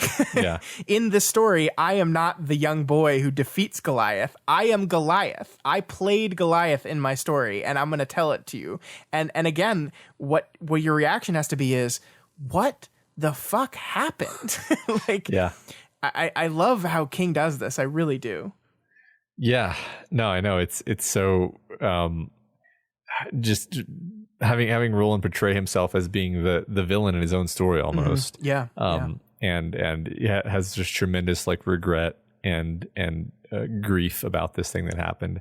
I love, I'm glad you read the whole bit there, because it's sort of a non sequitur, right? Yeah, it's a total non sequitur. Yeah. He says it, and it's just like, what is he reacting to? It's just they're looking over the park, and then he says it, and it's like, the only real connection there is that he's clearly dwelling on the past, and he sees this scene of like desolation and emptiness, I suppose. And then it reminds him of his own desolation and emptiness, I guess. But sure, I love the writing there. Yeah, I do too. So they get onto the entry ramp, and Eddie says they're turnpiking, and then he explained what that means with another Henry story, how they used to cruise up and down the turnpike, high off their minds, listening to music and just hanging out. It was fun, but Eddie looks back on it with this kind of embarrassment, right? He says, even stuffed so full of reds, we were as apt to pee on our own shoes as in the bushes. It was excellent. That's the horrible part. Don't you get it? Like, it's so interesting to me. This is an Eddie, who has reckoned with his past and reckoned with Henry. And he's looking back on this concept of turnpiking, and he's so far, he's moved on so much, where he's like, yeah, it was fun. It was fucking fun. I loved it. And that was the problem. That was why it was horrible. That's why I'm embarrassed. He kind of tells the story of turnpiking with embarrassment, not with pride or not with pleasure. He's embarrassed by it. Yeah. It's interesting how the story has been using this. I don't know if it's been exactly the same phrase each time, but this idea of like, that was the horrible part. A previous time, Eddie thinks that was the exact horror of it. And I think even recently in our discussion, Roland said like the most horrible thing was that broken hearts mended. Yeah. It's just, I don't know if it's an intentional thing or just sometimes authors find a word that they like and they use it more often. But in any case, it's interesting to have these characters kind of usually in a reflective mode be like, this almost seemingly innocuous thing is actually horrible, is actually painful. Yeah. I'm not sure. I guess all I can really say about it is I want to pay attention and see if that kind of construction of like characters reflecting on the past and saying like, and that was the horrible part, if that goes forward in the story. Yeah, I mean, I think we can maybe pay especially close attention to that as Roland tells his story. And the parts that are good maybe or seemed good at the time, maybe those are the horrible parts. Because I mean, this is Roland has built this up as a story of tragedy. This is not a story that's going to end well, especially not for him. He seems to think of himself as the villain of it. So yeah, I think we're going to be seeing the ways in which he makes bad choices, perhaps. Yeah. All right, so they get onto the ramp. I think I love that after that whole thing Eddie said, Roland just says, "Turnpiking, let's do it." and they climb onto the ramp. And as they get there, they see two signs spray painted. And these are both references, Matt. The first sign says, "Watch for the walking dude." This is another Stand reference. The antagonist of the Stand was a man named Randall Flagg, and they called him the walking dude. So that's what that is referring to. Cool. I mean, that reminds us of the Man in Black, who is surely another walking dude. Sure. I think that's fair. The second sign says, "All hail the Crimson King." And this is something you might have heard before, Matt, but I'm wondering if you can remember where from. It's the English prog rock band King Crimson. No. No? Oh, it's is it a reference to the author Stephen King? Because the name Stephen references a famous Christian martyr who was all bloody. No. Red. No. Oh. No. No? Huh. No, Matt. It's from our old friend Sylvia Pittston. You remember her? Oh, these books. Yes, in here, in this set of books, the ones that we're doing a podcast on. Huh. So back in The Gunslinger, Sylvia Pittston, when she was giving her sermon to the crowd, she says, "It's him that will come as the Antichrist, a crimson king with bloody eyes, to lead men into the flaming bowels of perdition, to the bloody end of wickedness." So, and then after Roland has killed her baby in a terrible, gruesome way, she says to him, "Get out! You've killed the child of the Crimson King, but you will be repaid. I set my watch and warrant on it. Now get out. Get out." So that's the Crimson King. And now we've seen, at least at some point, people were hailing him. So who's this guy? I think he's a bad guy. Okay, that's true. That's fair. Fair. So we know vaguely that there is some power beyond the Man in Black. The Man in Black has bosses. He has superiors. We know from the dream later on that there's some Crimson King association with like the bulldozer or whatever it is. And so like I'm just getting the sense that Crimson King is maybe the Sauron, the big bad, the ultimate big bad. Yeah, I mean, when Sylvia Pittston calls someone the Antichrist, I think it's probably a safe guess. Yeah. Yeah. I don't know how much stock to put in her words exactly, but sentiment wise, yes, I agree with you. Sure. So as they get further and further down the turnpike, they get their first look at the Thinny, and I actually love the way King describes this. It looked like flat water standing in a vast marshland. It crowded up against the raised barrel of I-70 on both sides, silvery and shimmering, making the signs and guardrails and stalled cars waver like mirages. It gave off that liquidy humming sound like a stench. I love that line, a liquidy humming sound. Like he's describing sound with a visual. I love it. I think it's great. I love this part. I love visualizing this. This is, I mean, it's, I don't know. We talked a bit about like people visualizing things to different degrees when they read. For me, I love this part for the visualization because King is able to sort of paint the scene using stuff that you are familiar with. He's painting it with flat water or the image of a mirage, right? And it's a fantastical image that you would never actually see in real life, but you totally can picture it. And in fact, I have no problem picturing this at all. And it's beautiful, it's haunting, it's creepy, it's extremely memorable. It's the kind of thing where you really get why Stephen King is Stephen King, because he can envision and then paint these pictures for us. And it's some of my favorite stuff, honestly. It's like a less rainbowy version of the shimmer from Annihilation. I see in my head. So the sound that it makes, though, becomes quickly unbearable to the Ka-tet, and Roland hands out a pair of bullets to each member. These, as it turned out, are the wets that Roland first ruined way back at the beginning of Drawing of the Three. He kept them because Roland is a Boy Scout, and it turns out that they work really well and very magically at blocking out the noise of the Thinny. He says specifically here that bullets from Eddie's world will not work. Just these bullets from Roland's world will work to do this. What do you think of this? Because, I mean, there's some obvious beyond like just craftsmanship magic going on here. Yeah, I don't know. I just kind of accepted it. Honestly, I didn't think too much about it at the time. The bullets work because Roland says so, and he does stuff like that. I mean, it's interesting to consider the symbolism of it, though. The idea that they're like weapons, and you can fight things with. I don't know. I also noticed. Sorry, go ahead. No, go ahead. Well, I noticed they don't come from an Earth; they come from Midworld, and so maybe things that are not of this world are immune to this Thinny that's in this world. I don't know. It doesn't really make sense. It's just but like the Thinny is not like. I mean, Roland's seen them before. He makes that clear. He knows about them, but as we understand, this is just a general problem with the tower. Yeah. This is not something like that only exists in Roland's world, or is it? We don't actually know, but it's interesting. Like, is it because it comes from the same world as the thing, or like originated from? I don't know, but it is interesting because it's just interesting to think about that. Like, why did these bullets work?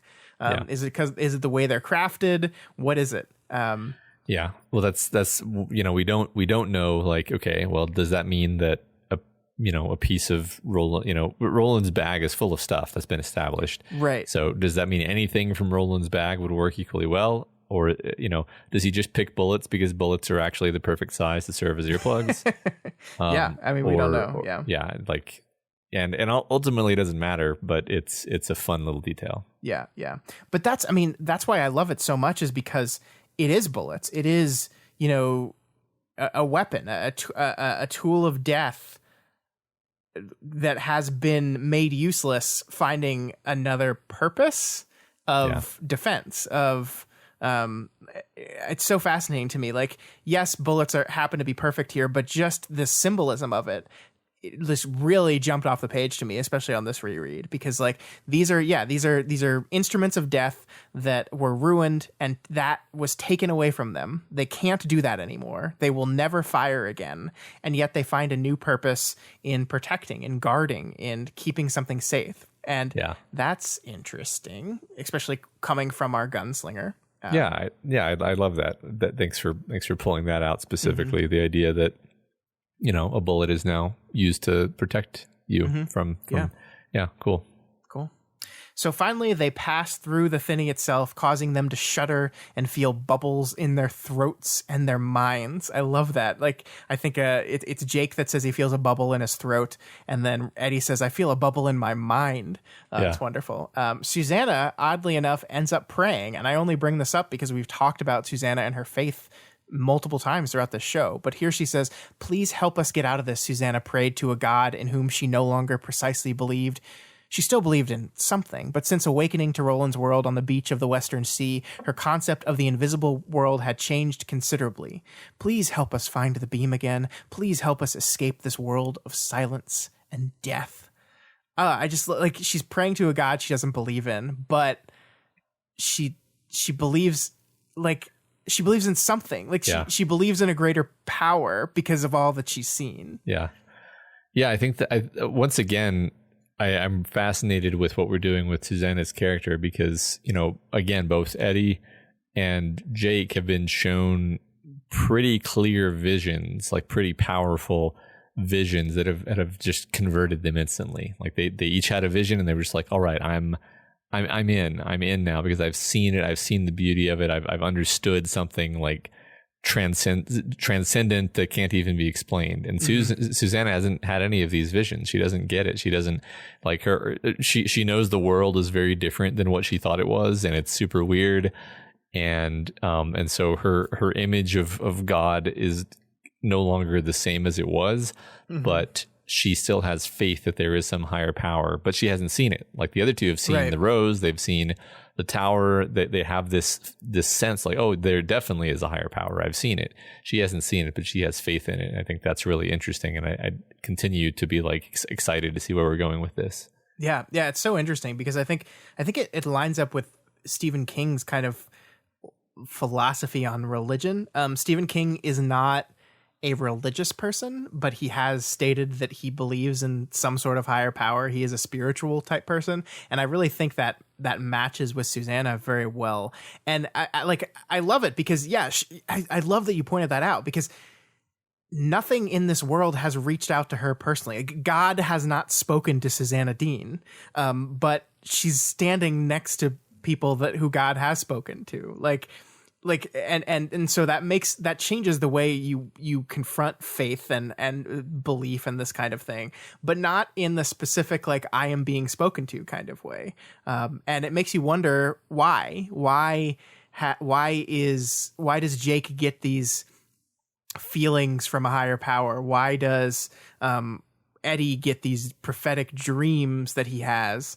And Susanna is kind of left out of this. I mean, the one exception to that is Susanna's almost like ESP like ability to imagine what these places looked like before, like in the past. Like she did that in both River Crossing and Lud to a certain extent. But that seems almost like the book kind of veers into the supernatural with that, but not really.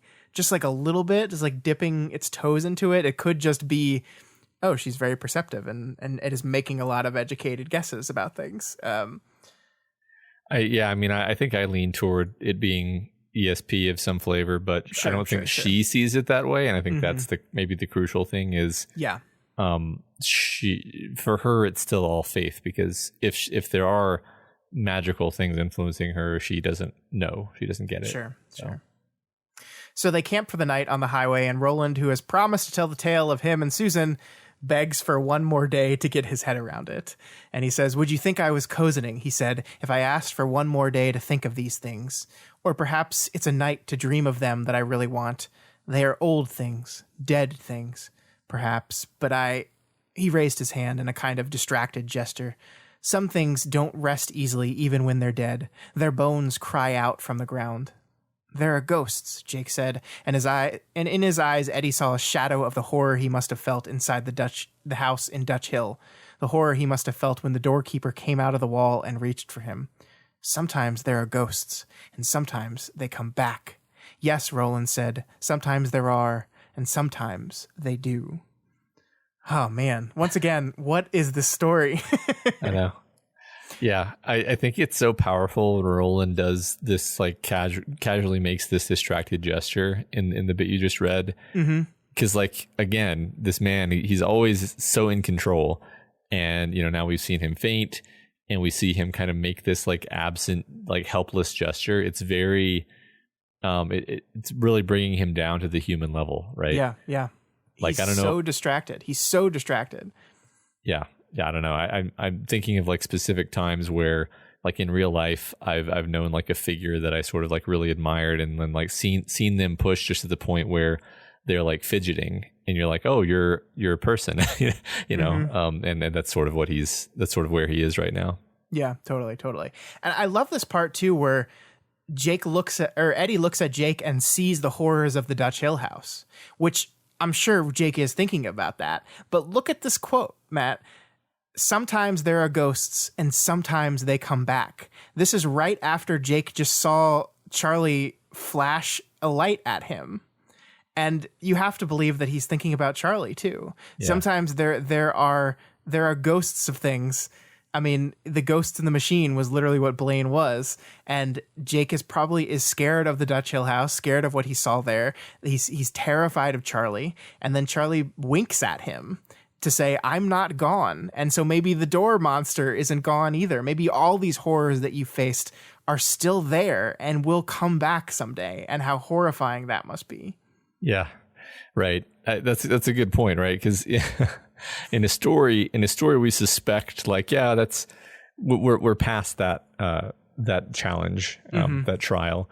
But now this young boy knows that these horrible ghosts and demons and evil presences exist in the world. And just because you made it through that house doesn't mean you don't have to deal with things like that anymore. And that's definitely horrific. Yeah.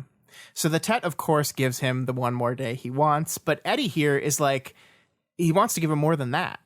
It's so clear that this story troubles Roland so greatly. He's like, do you need to tell us? And this is when Roland says, yes, it's not so much for them to hear, but for me to tell. He must do this. And he says, "Our future is the tower, and I go towards it with a whole heart. I must put my past to rest as best I may," which kind of goes back to the monster conversation around the tower back in Drawing of the Three, right? Like, who are you going to be when you go to the tower? Are you going to be a monster, or are you going to be yourself? And part of maybe staying yourself is putting these parts of your past that you've never really gotten over to rest at last. Sure. And I love this as a tie back to Brown way back in The Gunslinger, where we kind of speculated that him telling about Tull was less about Brown knowing it and more about Roland getting out what happened, dealing with what happened to him, a confession. And this is kind of what I think this story is shaping up to be as well. It's Roland's confession of what happened.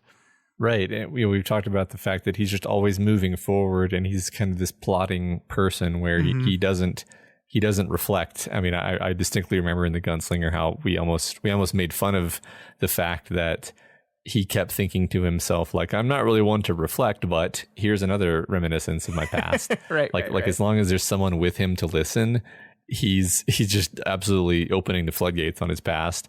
Sure. But when he's by himself, it's just, all right, what's the next thing? What's the next signpost for Ka? And yeah, like I think that it's actually somewhat likely that he's just never actually properly processed and grieved this horrible thing that happened to him, whatever it is. And yeah, he definitely needs to tell the story and unburden himself of this. And it's 100%. Yeah. So Jake asked if the story is going to be a Western, and this confuses the hell out of Roland. But of course it is, right? It's going to be a Western. I love how they never explain to Roland what this means. They're just like, he's like, what? And they're like, anyway. How would you... That's fair. They don't. But how would you explain what a Western is to a person whose life is a Western? It doesn't... Like it's so... You have to start with the historical context of like, look, there was a time in the history of our world where there was an unsettled frontier land that was lawless, and it was governed essentially by gunslingers. and that's the starting point, right? That's the best I can do. I mean, it's a literary genre, right? Because it's not even like the Wild West was a historical period where all kinds of people lived and had lives that had nothing to do with it. Yeah, it's the Western genre. Yeah, Western genre, right? Yeah, totally. So they all go to sleep, and that night Eddie has another one of his prophetic dreams. You've already talked about this. This time, his whole Ka-tet is back at 2nd and 46th Street. They're looking over the empty lot with its rows in the middle, but we see automatically that there are a few key differences here. First, instead of a poem about a turtle, we get a poem about a bear, where it says, "See the bear of fearsome size, all the world within its eyes. Time grows thin, the past's a riddle, the tower awaits you in the middle." So that's definitely a change, right? It was I see the turtle of enormous girth on a shell he holds the earth, and I can't remember the rest of it, but that's what it was before. Something right along the beam today, something like that. Right. But I mean, time grows thin, the past's a riddle here. It's interesting, like we're about to dive into Roland's past, and we're about to learn that this dream takes place in the future, or at least from the perspective of our characters. So their time's running out. It's interesting. Also, the recent past of the story was a riddle. Sure. Let's just the Blaine thing. I don't remember if we pointed this out back with the turtle rhyme, but like it's a childish rhyme. Yeah. Right. Like it's intentionally a child. It's sing-songy. It's got kind of a simplistic rhyming structure to it. Yeah, King is not BB. Yeah. King is not trying to be literary here. It's silly and childish and cutesy, and I don't know why exactly, but but what made it change from the turtle to the bear? Like, why we don't know. Yeah, especially because the bear's dead, and the turtle I guess we have no idea what the turtle's status is. We do not.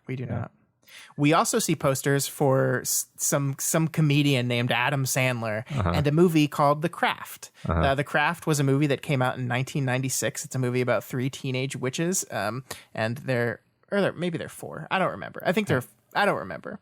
It's a really good movie, The Craft. I remember my teenage sister, loving that movie when I was a kid. I was 11 when that movie came out.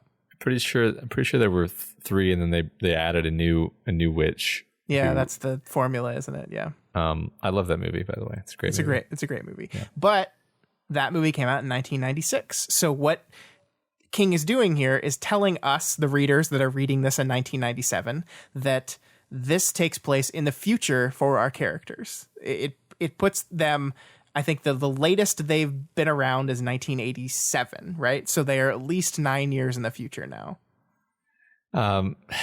Yeah, Wizarding Glass came out in 97, so basically King is working to keep the books modern, right? Like that's right.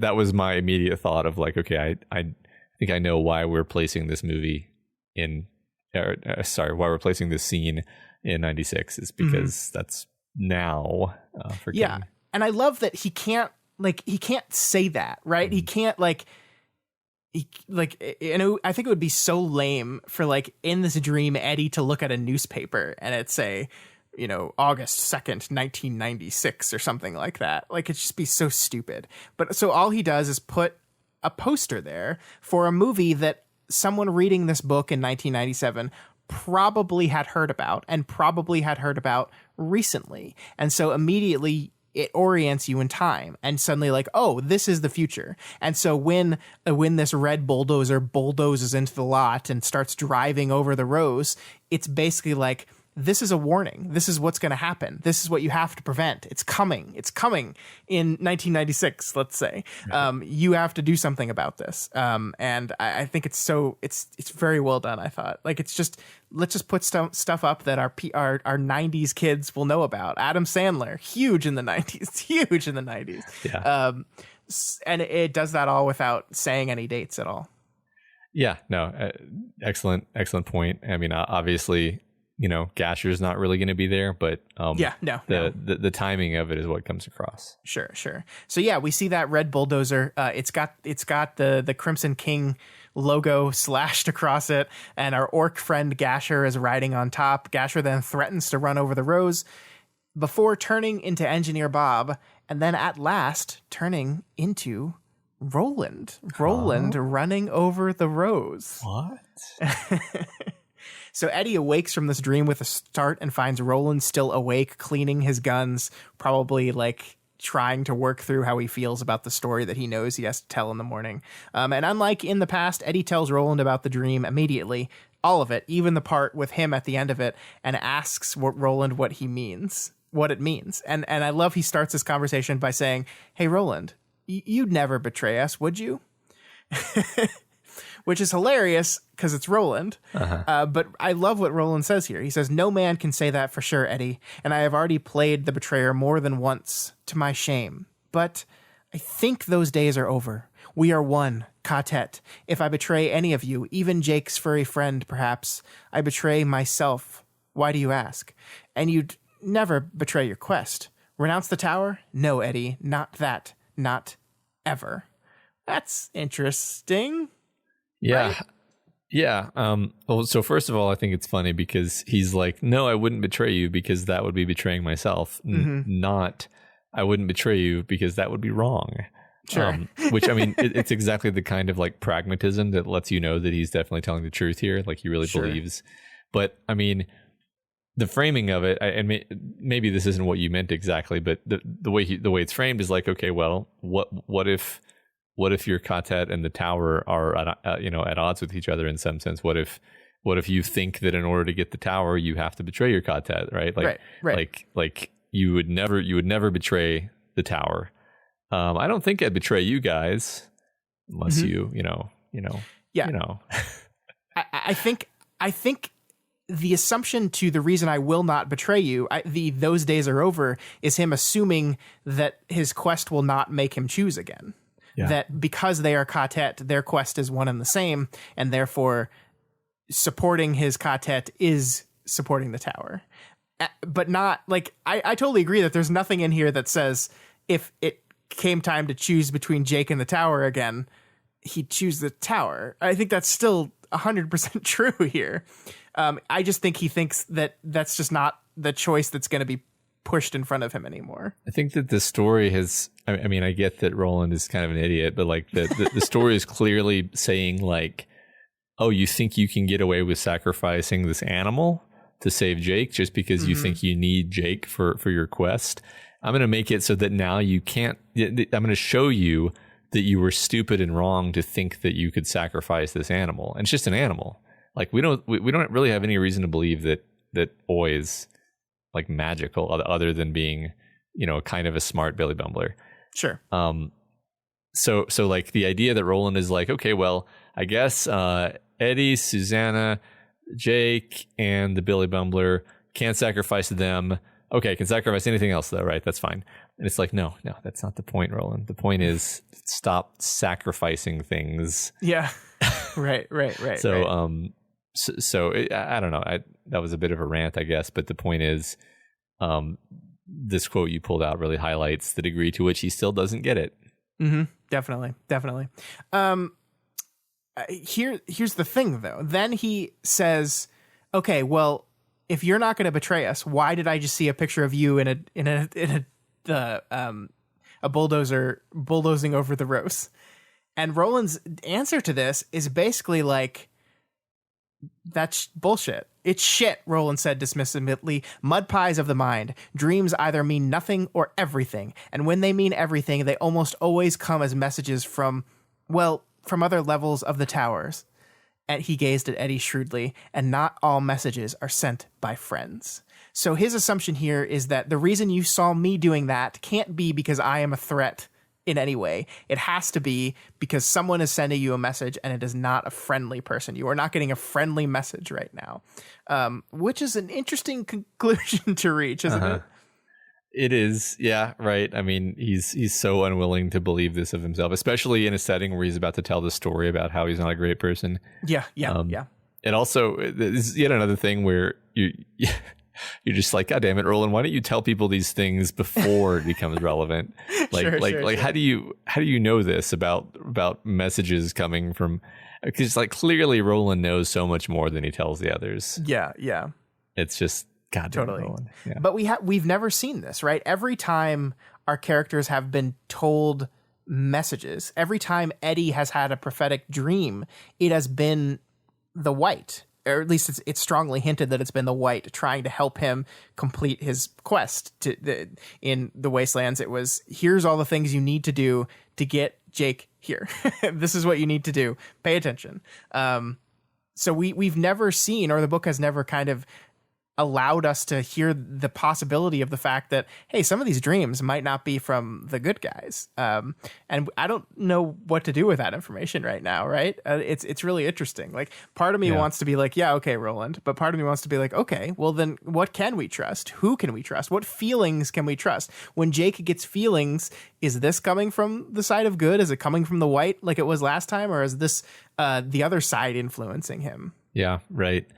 We talked before about the idea that we don't even know if Ka is actually good. Like it seems not correct to just identify Ka with the White. Ka reminds me more of karma still, where it's like it's a balancing force more than it is a force for good. So yeah, it definitely muddies the waters here, though, to imagine that. And now we don't really know. Like maybe Roland's right. Maybe we're just supposed to take this at face value. But it's confusing. I do love that we see here that Roland has just adopted the language he's heard, like from other levels of the tower. That is a phrase that he had never heard until his interactions with Blaine. And he's just already adopted that as part of the lingo when describing the goings on around the tower. I think that's really great. Yeah, right. I think that's true. He knows that dreams can be sent, and he's like, from other levels of the tower, right? Yeah, it's great. That's something I always knew about. Yeah. One thing they do know for sure, though, Matt, is that the Rose is under threat in the future. It's occurred 9 years in the future from when our characters left New York, and it is under threat. It will not be okay in that lot forever, and they must protect it. And this is when Roland says the Rose actually could be the tower. What do you think about that? I mean, I already was there. Yeah, I mean, if like Jake sees it and he's like, oh, it contains universes, or like it contains every universe. And like if the tower is the axis of size, then sure, a rose can be a tower or represent the tower or connect to the tower in a way where those things are the same somehow. Yeah, I'm good with that. Sure. The next morning, they continue their walk, and a building that they had kind of seen the previous night, kind of intersecting the highway, has become more clear to them. It's a palace that's seemingly made of glass. And I love this line here where Eddie asks Roland, he says, it's glass, isn't it?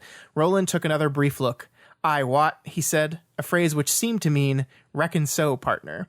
And so this is me reading too much into this, but Roland is completely wrapped up in the past, completely wrapped up in the story he's about to tell, which, as we've kind of been hinted at, is going to be a Western.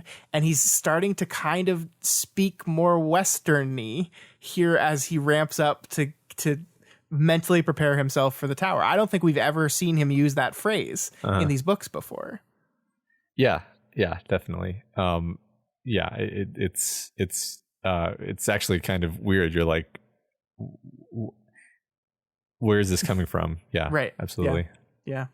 But I mean, I think King makes it clear that we've never heard this when he translates it for us, right? He could have just left it there, but no, he translates it for us. It emphasizes like the distance, the sense of distance between him and the other characters at this point. Yeah, he's so far in the past that he's not even really speaking their language. Yeah. So Roland weirdly will not look at the glass palace. He sees it as nothing but trouble that's in their road. And I think this is because he's seemingly too concerned about the near trouble to worry about the far trouble. Like, he's thinking about the story he has to tell and how he's going to tell it and what the group's reaction to it will be. And this is the culmination, I think, of this buildup we've had throughout this reading, that Roland's worry about the story has reached its crescendo here when there's a giant fucking glass palace in their road and he just doesn't want to deal with it because he's got bigger things on his mind, the story. Yeah, right.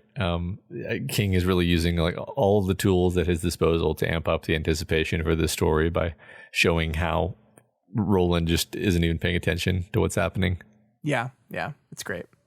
So they reach closer to the glass palace, and it's time for them to camp once again. And this is finally, Matt, time for Roland to start his tale. He begins by recapping the things we already know: Martin's affair with his mother and his early testing the line to win his guns, and his plans to kill the wizard, which he uses the phrase wizard here, Matt, which I think is important because of the title of our book, as just kind of maybe a hint. So we have a wizard, and we also see this giant glass palace here. So we start making assumptions here about this title. Yes. Then the story really picks up the morning after his first time with the brothel. So the last time we went back in time with Roland, we saw up until him going into this brothel and laying with a woman for the first time.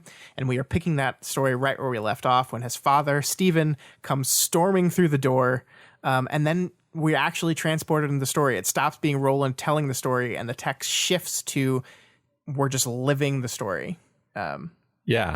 Yeah, it was kind of a pleasant surprise to see that like the perspective shifts into full flashback mode. And this is what led me to believe like, okay, we're probably going to be going into full flashback mode when we go to the Susan story next. Yeah, I mean the next part of the book is called Susan, so I think that's safe. Yeah, safe to assume. Yeah. So Stephen is furious at his son for falling for Martin's trick so easily and demands that he says he's forgotten the face of his father, which, as we know, is a pretty fucking big deal to say to someone in this world.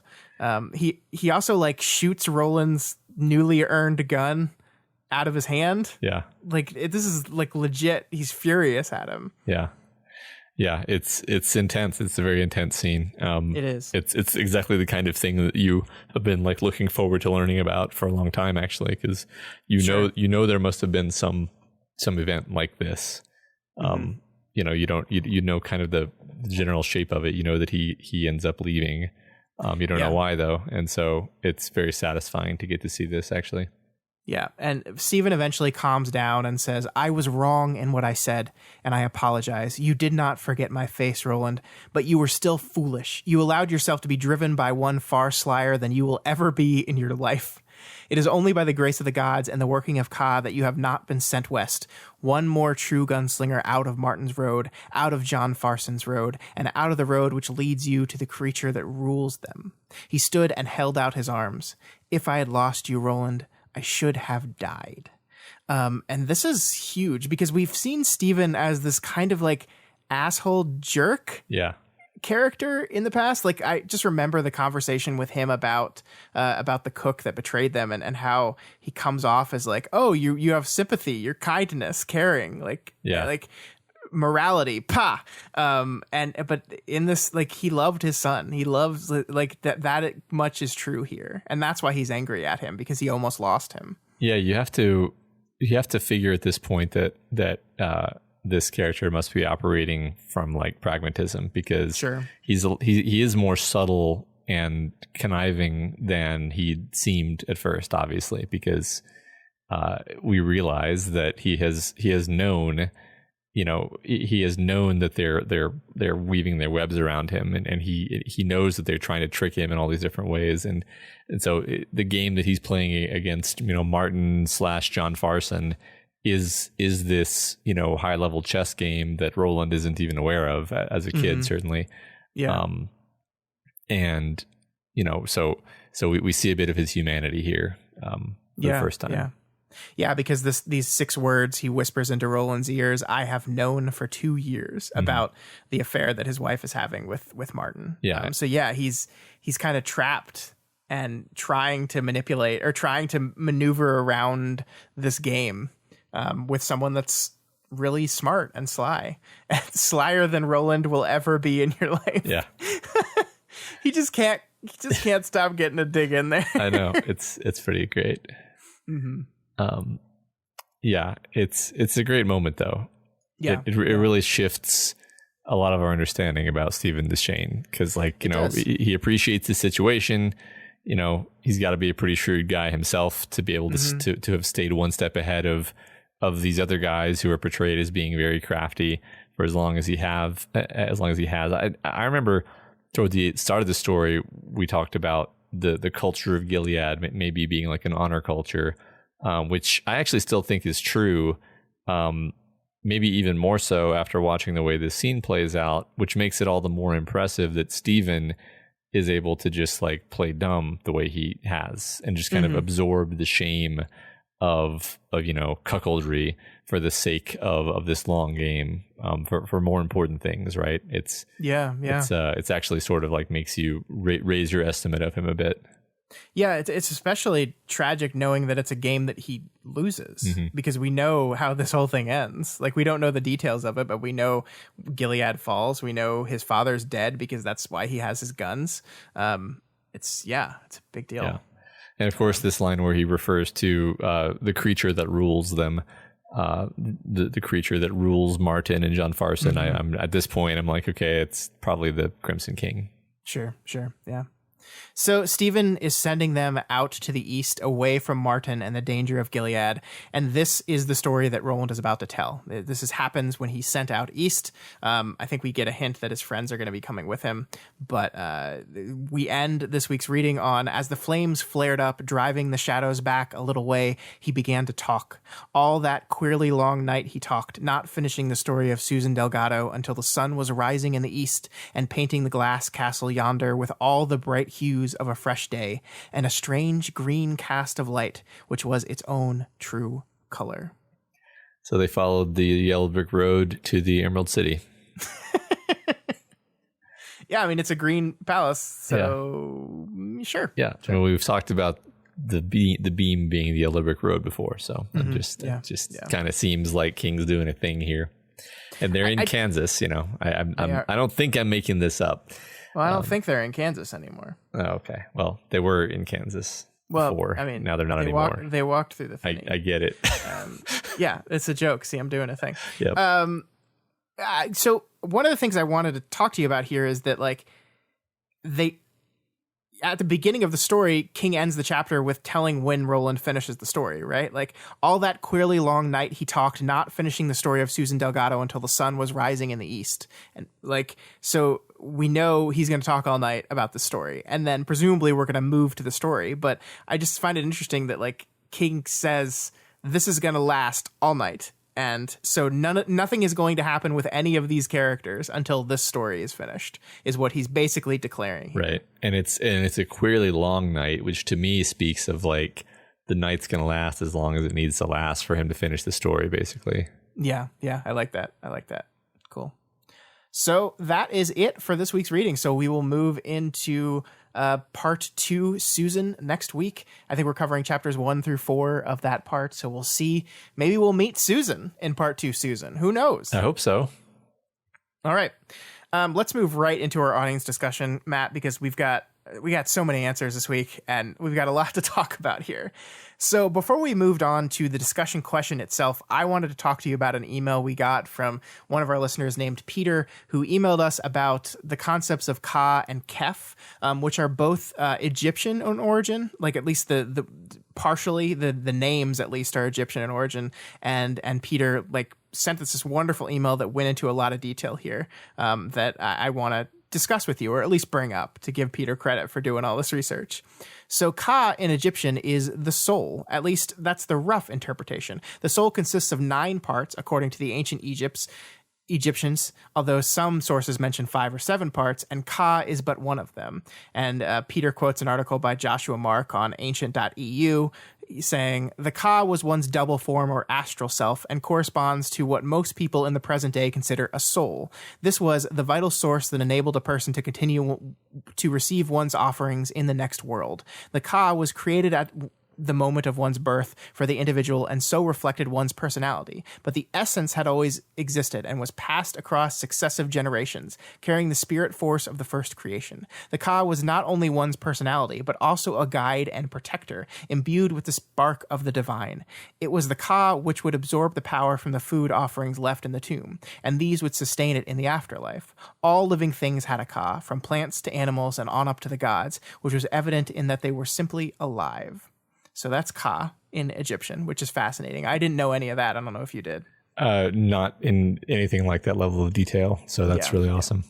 So then we go on to the concept of Kef, which was brought up in the last book. Kef is also Egyptian. The god Atum made the world. First, he made light, basically saying, let there be light. And on the second day, he parted the water by uttering the word Kef. The word Kef basically means binding together, both in a spiritual sense, but also in the more physical sense. In the spiritual sense, Kef is kind of like a Ka-tet in ancient Egypt, according to my understanding. Finally, a little something extra to fuel the thought train that hopefully isn't a pain. Ha ha ha, Peter. And that's the word tet, a hieroglyph sometimes spelled D-J-E-D as well. We know of this word from a cult that followed the god Tet. Tet needed human sacrifices. When they often used the blood of foreigners on their graves, it wasn't uncommon to find written upon them, thy Tet shall advance with thy Ka. So basically, Tet will let you pass your soul through the afterlife. Long story short, it seems like King used ancient Egyptian terms, but are twisting them around a bit. But then again, Roland sacrificing Jake, a foreigner in Roland's world, so Jake and Roland can advance in their Ka. It almost tracks, doesn't it?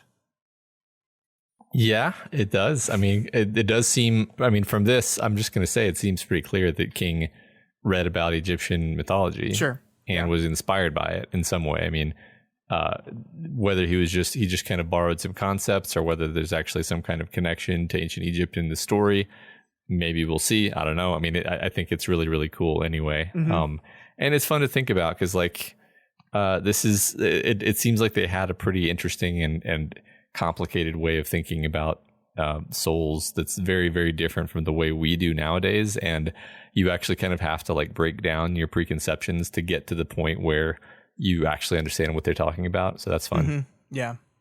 So yeah, and I mean, even way back in the Gunslinger, Kef was like a level of enlightenment or something. Remember he said he was level 5. He was the 5th level, and that's how he could go so long without water, way back in the Gunslinger. I think it literally in high speech means the water of life. And so here it means a binding. So kind of saying, you take those two things together and say that like life is togetherness. Life is your Tet almost. Yeah. Yeah, fascinating. Right. I want to go back to the Gunslinger and read that part because I don't actually remember that. I want to go back and read the whole thing. Let's do another episode on the Gunslinger.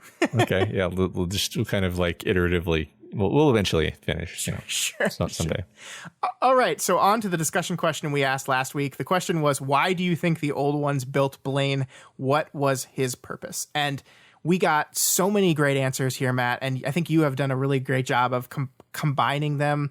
Folks, like, we loved your answers, but some of you wrote literal pages, and if we were to read them all out loud, we'd be here for hours. So we've kind of tried to kind of compress them down a little bit and combine some of the similarities in your answers together, just so we can read them all, because we really don't want to not read an answer. Like, our goal is always to read everything you guys say in response to our question, because that breeds discussion, and we like that.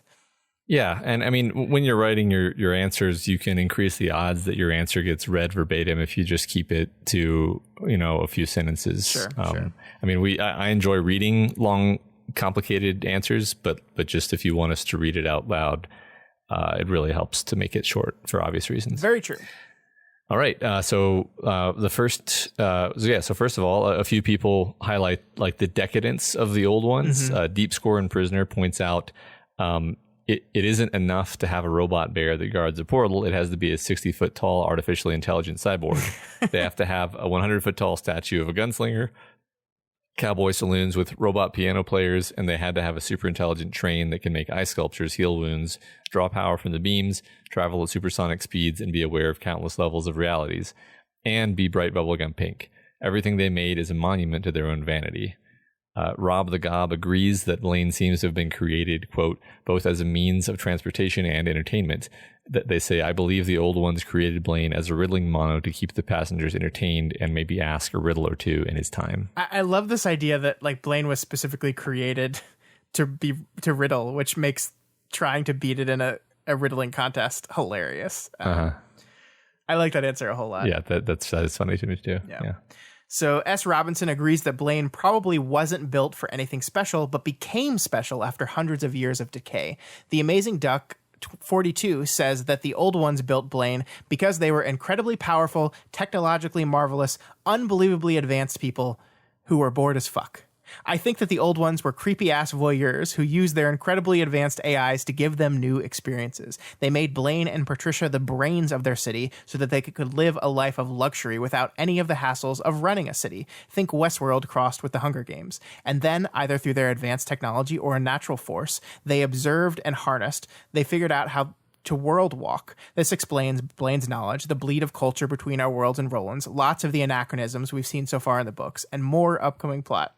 The trains, the physical manifestation of the ability to world walk, went in the opposite direction, so the old ones could have a wide breadth of experience. I think their society corrupted itself. Their world walking went to places that they were more and more horrible. See death, see destruction, see misery. Be tourists at the worst the world had to offer. It's why Patricia killed herself. She saw the same things the tourists did and couldn't handle it. Blaine saw the same horror too and went insane. I love that. Yeah, me too.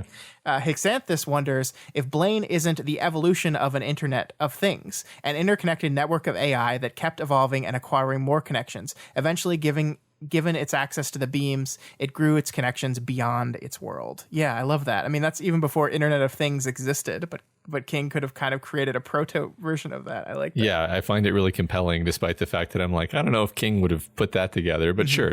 Yeah. They go on to say that Blaine seems to have grown beyond whatever his original purpose was. Jason Z points out that Blaine is sort of the logical extension of something like Siri. Blaine was created as a marvel of human advancement, playing God to create life. But the elders were not gods. They were stupid, flawed creatures just like us in our world. Play stupid games, win stupid prizes. I love that. Yeah. Rebecca B seems to agree and says the problem was that they made Blaine too human, invoking the Jurassic Park line that they were so eager to see if they couldn't that they didn't bother to think whether they should. Michael T agrees entirely and points out how the old ones are completely extra with their robot cowboy bartenders and supersonic trains. A number of people also posit that Blaine was meant to run the whole city and maybe everything, which I think is true. Mojo Yashka says, my understanding was always that Blaine was created to run the city and to some degree to monitor the world. The monorail is just a function of Blaine connected to his actual brain via the antenna on a train. But Mojo Yashka also questions the existence of Patricia. If Blaine is the super AI running the whole city, what was Patricia? Sarah Penguin asks whether perhaps Blaine was sort of a military AI and connects his pink coloration to its more ancient meaning, connected with red, meaning war and violence. They pointed out that Big Blaine has a red light and Little Blaine has a pink light, the same as the train, which suggests that the real train is Little Blaine. Sarah Penguin further muses if Patricia wasn't a supply line train to complement Blaine's function. Yeah, I like that a lot. That's something actually someone else noted to us, that the whole pink girl blue boy connotation that Eddie points out on the trains is something that is a relatively recent modern invention, and that it didn't used to be that way, that pink was kind of meant as an offshoot of red and an offshoot of the blood and war color. So I think King did that intentionally. I think King like wanted people to think the Eddie version of it, knowing that there's the secret older meaning under it, because of course it is Blaine that is the deadly blood connotated one, you know? Yeah. And I like that as him being almost like a military AI. I like that idea. Yeah, that makes a ton of sense to me. Cool. Jennifer R. frames Blaine as King's reaction to the overly optimistic fiction about AIs that he would have read as a kid. Jennifer also makes a great point about the function of riddles in Blaine's story. They say riddles are a once harmless game that has turned obsessive and stopped being fun. One more for the addiction theme. And hey, intelligent machines can get addicted too. Why not? I love that. Yeah, I mean, absolutely. I love it when villains in stories reflect the flaws of the heroes, and that's absolutely what this is. Yeah, totally. Public Defender wonders if Blaine is an intentional mode of interdimensional travel. Get going fast enough and you break through into Topeka, Kansas. Yeah, could be. Yeah, they compared it directly to Back to the Future. Yeah. Who knows? There is a time train in that movie. Yep. Jerk Stabworthy makes an interesting comparison to Blaine as the all-seeing God of the Old Testament and Lud as humanity falling from paradise. The humans overstep their bounds, reach too high, resulting in a cataclysm, and Blaine finally finishes them off with his flood of deadly gas. Yeah, and Blaine is also kind of an arc in that thing too, because the last remaining humans, the good humans, flee from the flood on their Blaine arc. That's great. That's great. Yeah. Great answers, everyone. I really love them. I think the reason this is a fun question is I don't think there's one absolute answer. And I think you've all pointed out things and showed me a different way of looking at some of these things that I really, really loved. Me too. Yeah, I was super excited about the answers this week because I really hadn't even thought in some of these directions. So it was really fun. Yeah. This next week's discussion question was a toughie for me because so much of this week's reading is just kind of moving the pieces and setting up for things to come. So I can't ask a discussion question about any of that because it's just like, what is going to happen in the future? That's not a good discussion question. So I went a little bit of a different direction with it this week. I hope you have fun with it anyway. This week, in honor of the week's reference to Stephen King's The Stand, I want to know, what is your favorite post-apocalyptic novel and why? And it could be The Stand if you want it to be. That would be a good choice. But let us know. Let us know why. And try to keep those spoiler-free so we don't have to spoil a bunch of books for people. Yeah, that's always ideal. Yes. So enjoy that question. Again, you can answer it on any of the various platforms we exist on. If you could reach out to us, you can answer it there. So yeah. So that's it for us here on Kingslingers. Next week, we will officially begin part 2 Susan, reading chapters 1 through 4 of that part. So get excited. It's a Western, Matt. It's a Western. And remember, you can reach out to us via email at kingslingerspod@gmail.com or on Twitter at kingslingerspod. And of course, probably the best place to respond to the discussion question is the subreddit, reddit.com/r/doofmedia. That's just because that's the place where the discussion is happening in the most intensive way. Definitely. If you are not already subscribed to Kingslingers, we strongly recommend you do it and never miss an episode. Thursday's new episode, but you don't even have to worry about thinking about that if you're subscribed. You can find us on iTunes, Stitcher, Spotify, YouTube, Google Play, and pretty much anywhere else you can listen to podcasts. Yeah, and if you like any of our shows on the Doof Media Podcast Network and you want to support them, consider donating to our Patreon at patreon.com/doofmedia. You can donate to us at the $20 level, and that allows you to select a movie or short story for Scott and I to watch and do an episode of our variety show, The Doofcast, on. It also gives you access to tons of other great benefits. So head on over to patreon.com/doofmedia and check us out. Yeah, we actually did a patron-produced episode of the Doofcast last week where we watched the movie Breaker Morant, a 1980 movie from Australia that you and I both really, really loved. It was a movie that we had never seen before, and we really loved it. So you can make us watch a movie that we had never seen before, but might really love. The only one I'll say is you cannot make us watch the Dark Tower movie. I'm going to say no to that because we're already going to do that. Yeah, that sounds reasonable. Yeah. This week, special thanks to new patrons, new Bidoofs, Aaron R, Rosina M, Robert B, JD, Kyle T, Ite B, Robert M, Snowball, Loki G, Daniel N, and Little Ghost. New Doofed answers the Hobo Demon. And yeah, that's it. We really appreciate that. Thank you so much. And we hope to see all of you around the Discord. Yeah, that's a whole bunch of y'all. That's great. Thank you so much. And Matt, actually, because of all these new people, we are getting very close to our next patron goal. We're, I think, 35 patrons away from our next big goal. And this goal has been, I think, the second goal we put on our Patreon, one that I never thought we'd actually get to. But I believe that's our original audio narrative show, right? Yeah. So we just need 35 more of you, and we'll start production on original content here at Doof Media, something we've never done before. Matt has this wonderful idea for an audio show, and I can't wait for y'all to see it. So only 35 more of you, and it's happening. Yeah, pretty excited about that. Mm-hmm. But you're going to have to do it soon. Do you know that, right? Like, I know. I guess I should, I guess I should start thinking about that. Huh? 35 more people, and you actually gotta do it. Oh, all right. But of course, if you cannot afford to donate to us right now, that is absolutely okay. We are living in crazy times. There's a superflu out there. We get it. You can always help us out by sharing this podcast with all of your friends, family, all those nasty bullies, because maybe they'll learn something about bullying from Stephen King, or just randomly on all your social media. And you can always help us out by leaving us a rating and a review. This week's Spotlight review comes from Daryl1127, who gives us 5 stars and says, there will be an outstanding podcast if Ka wills it. What a great show. We have one constant reader and one future constant reader. The varying theories and thoughts from both perspectives make for a fun and interesting listen. My only complaint, read faster, because I'm all caught up and jonesing for my next fix. Well done, guys. Fantastic job. Thank you, Sai. I wish we could read. I mean, Matt, did you write this review? Is this you? This is my stealth review. No, I mean, I mean, we would love to.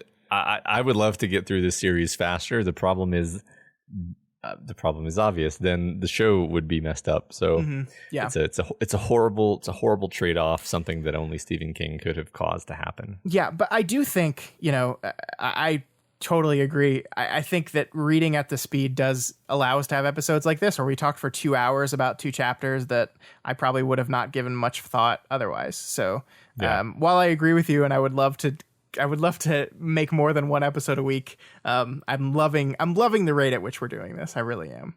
Yeah, me too.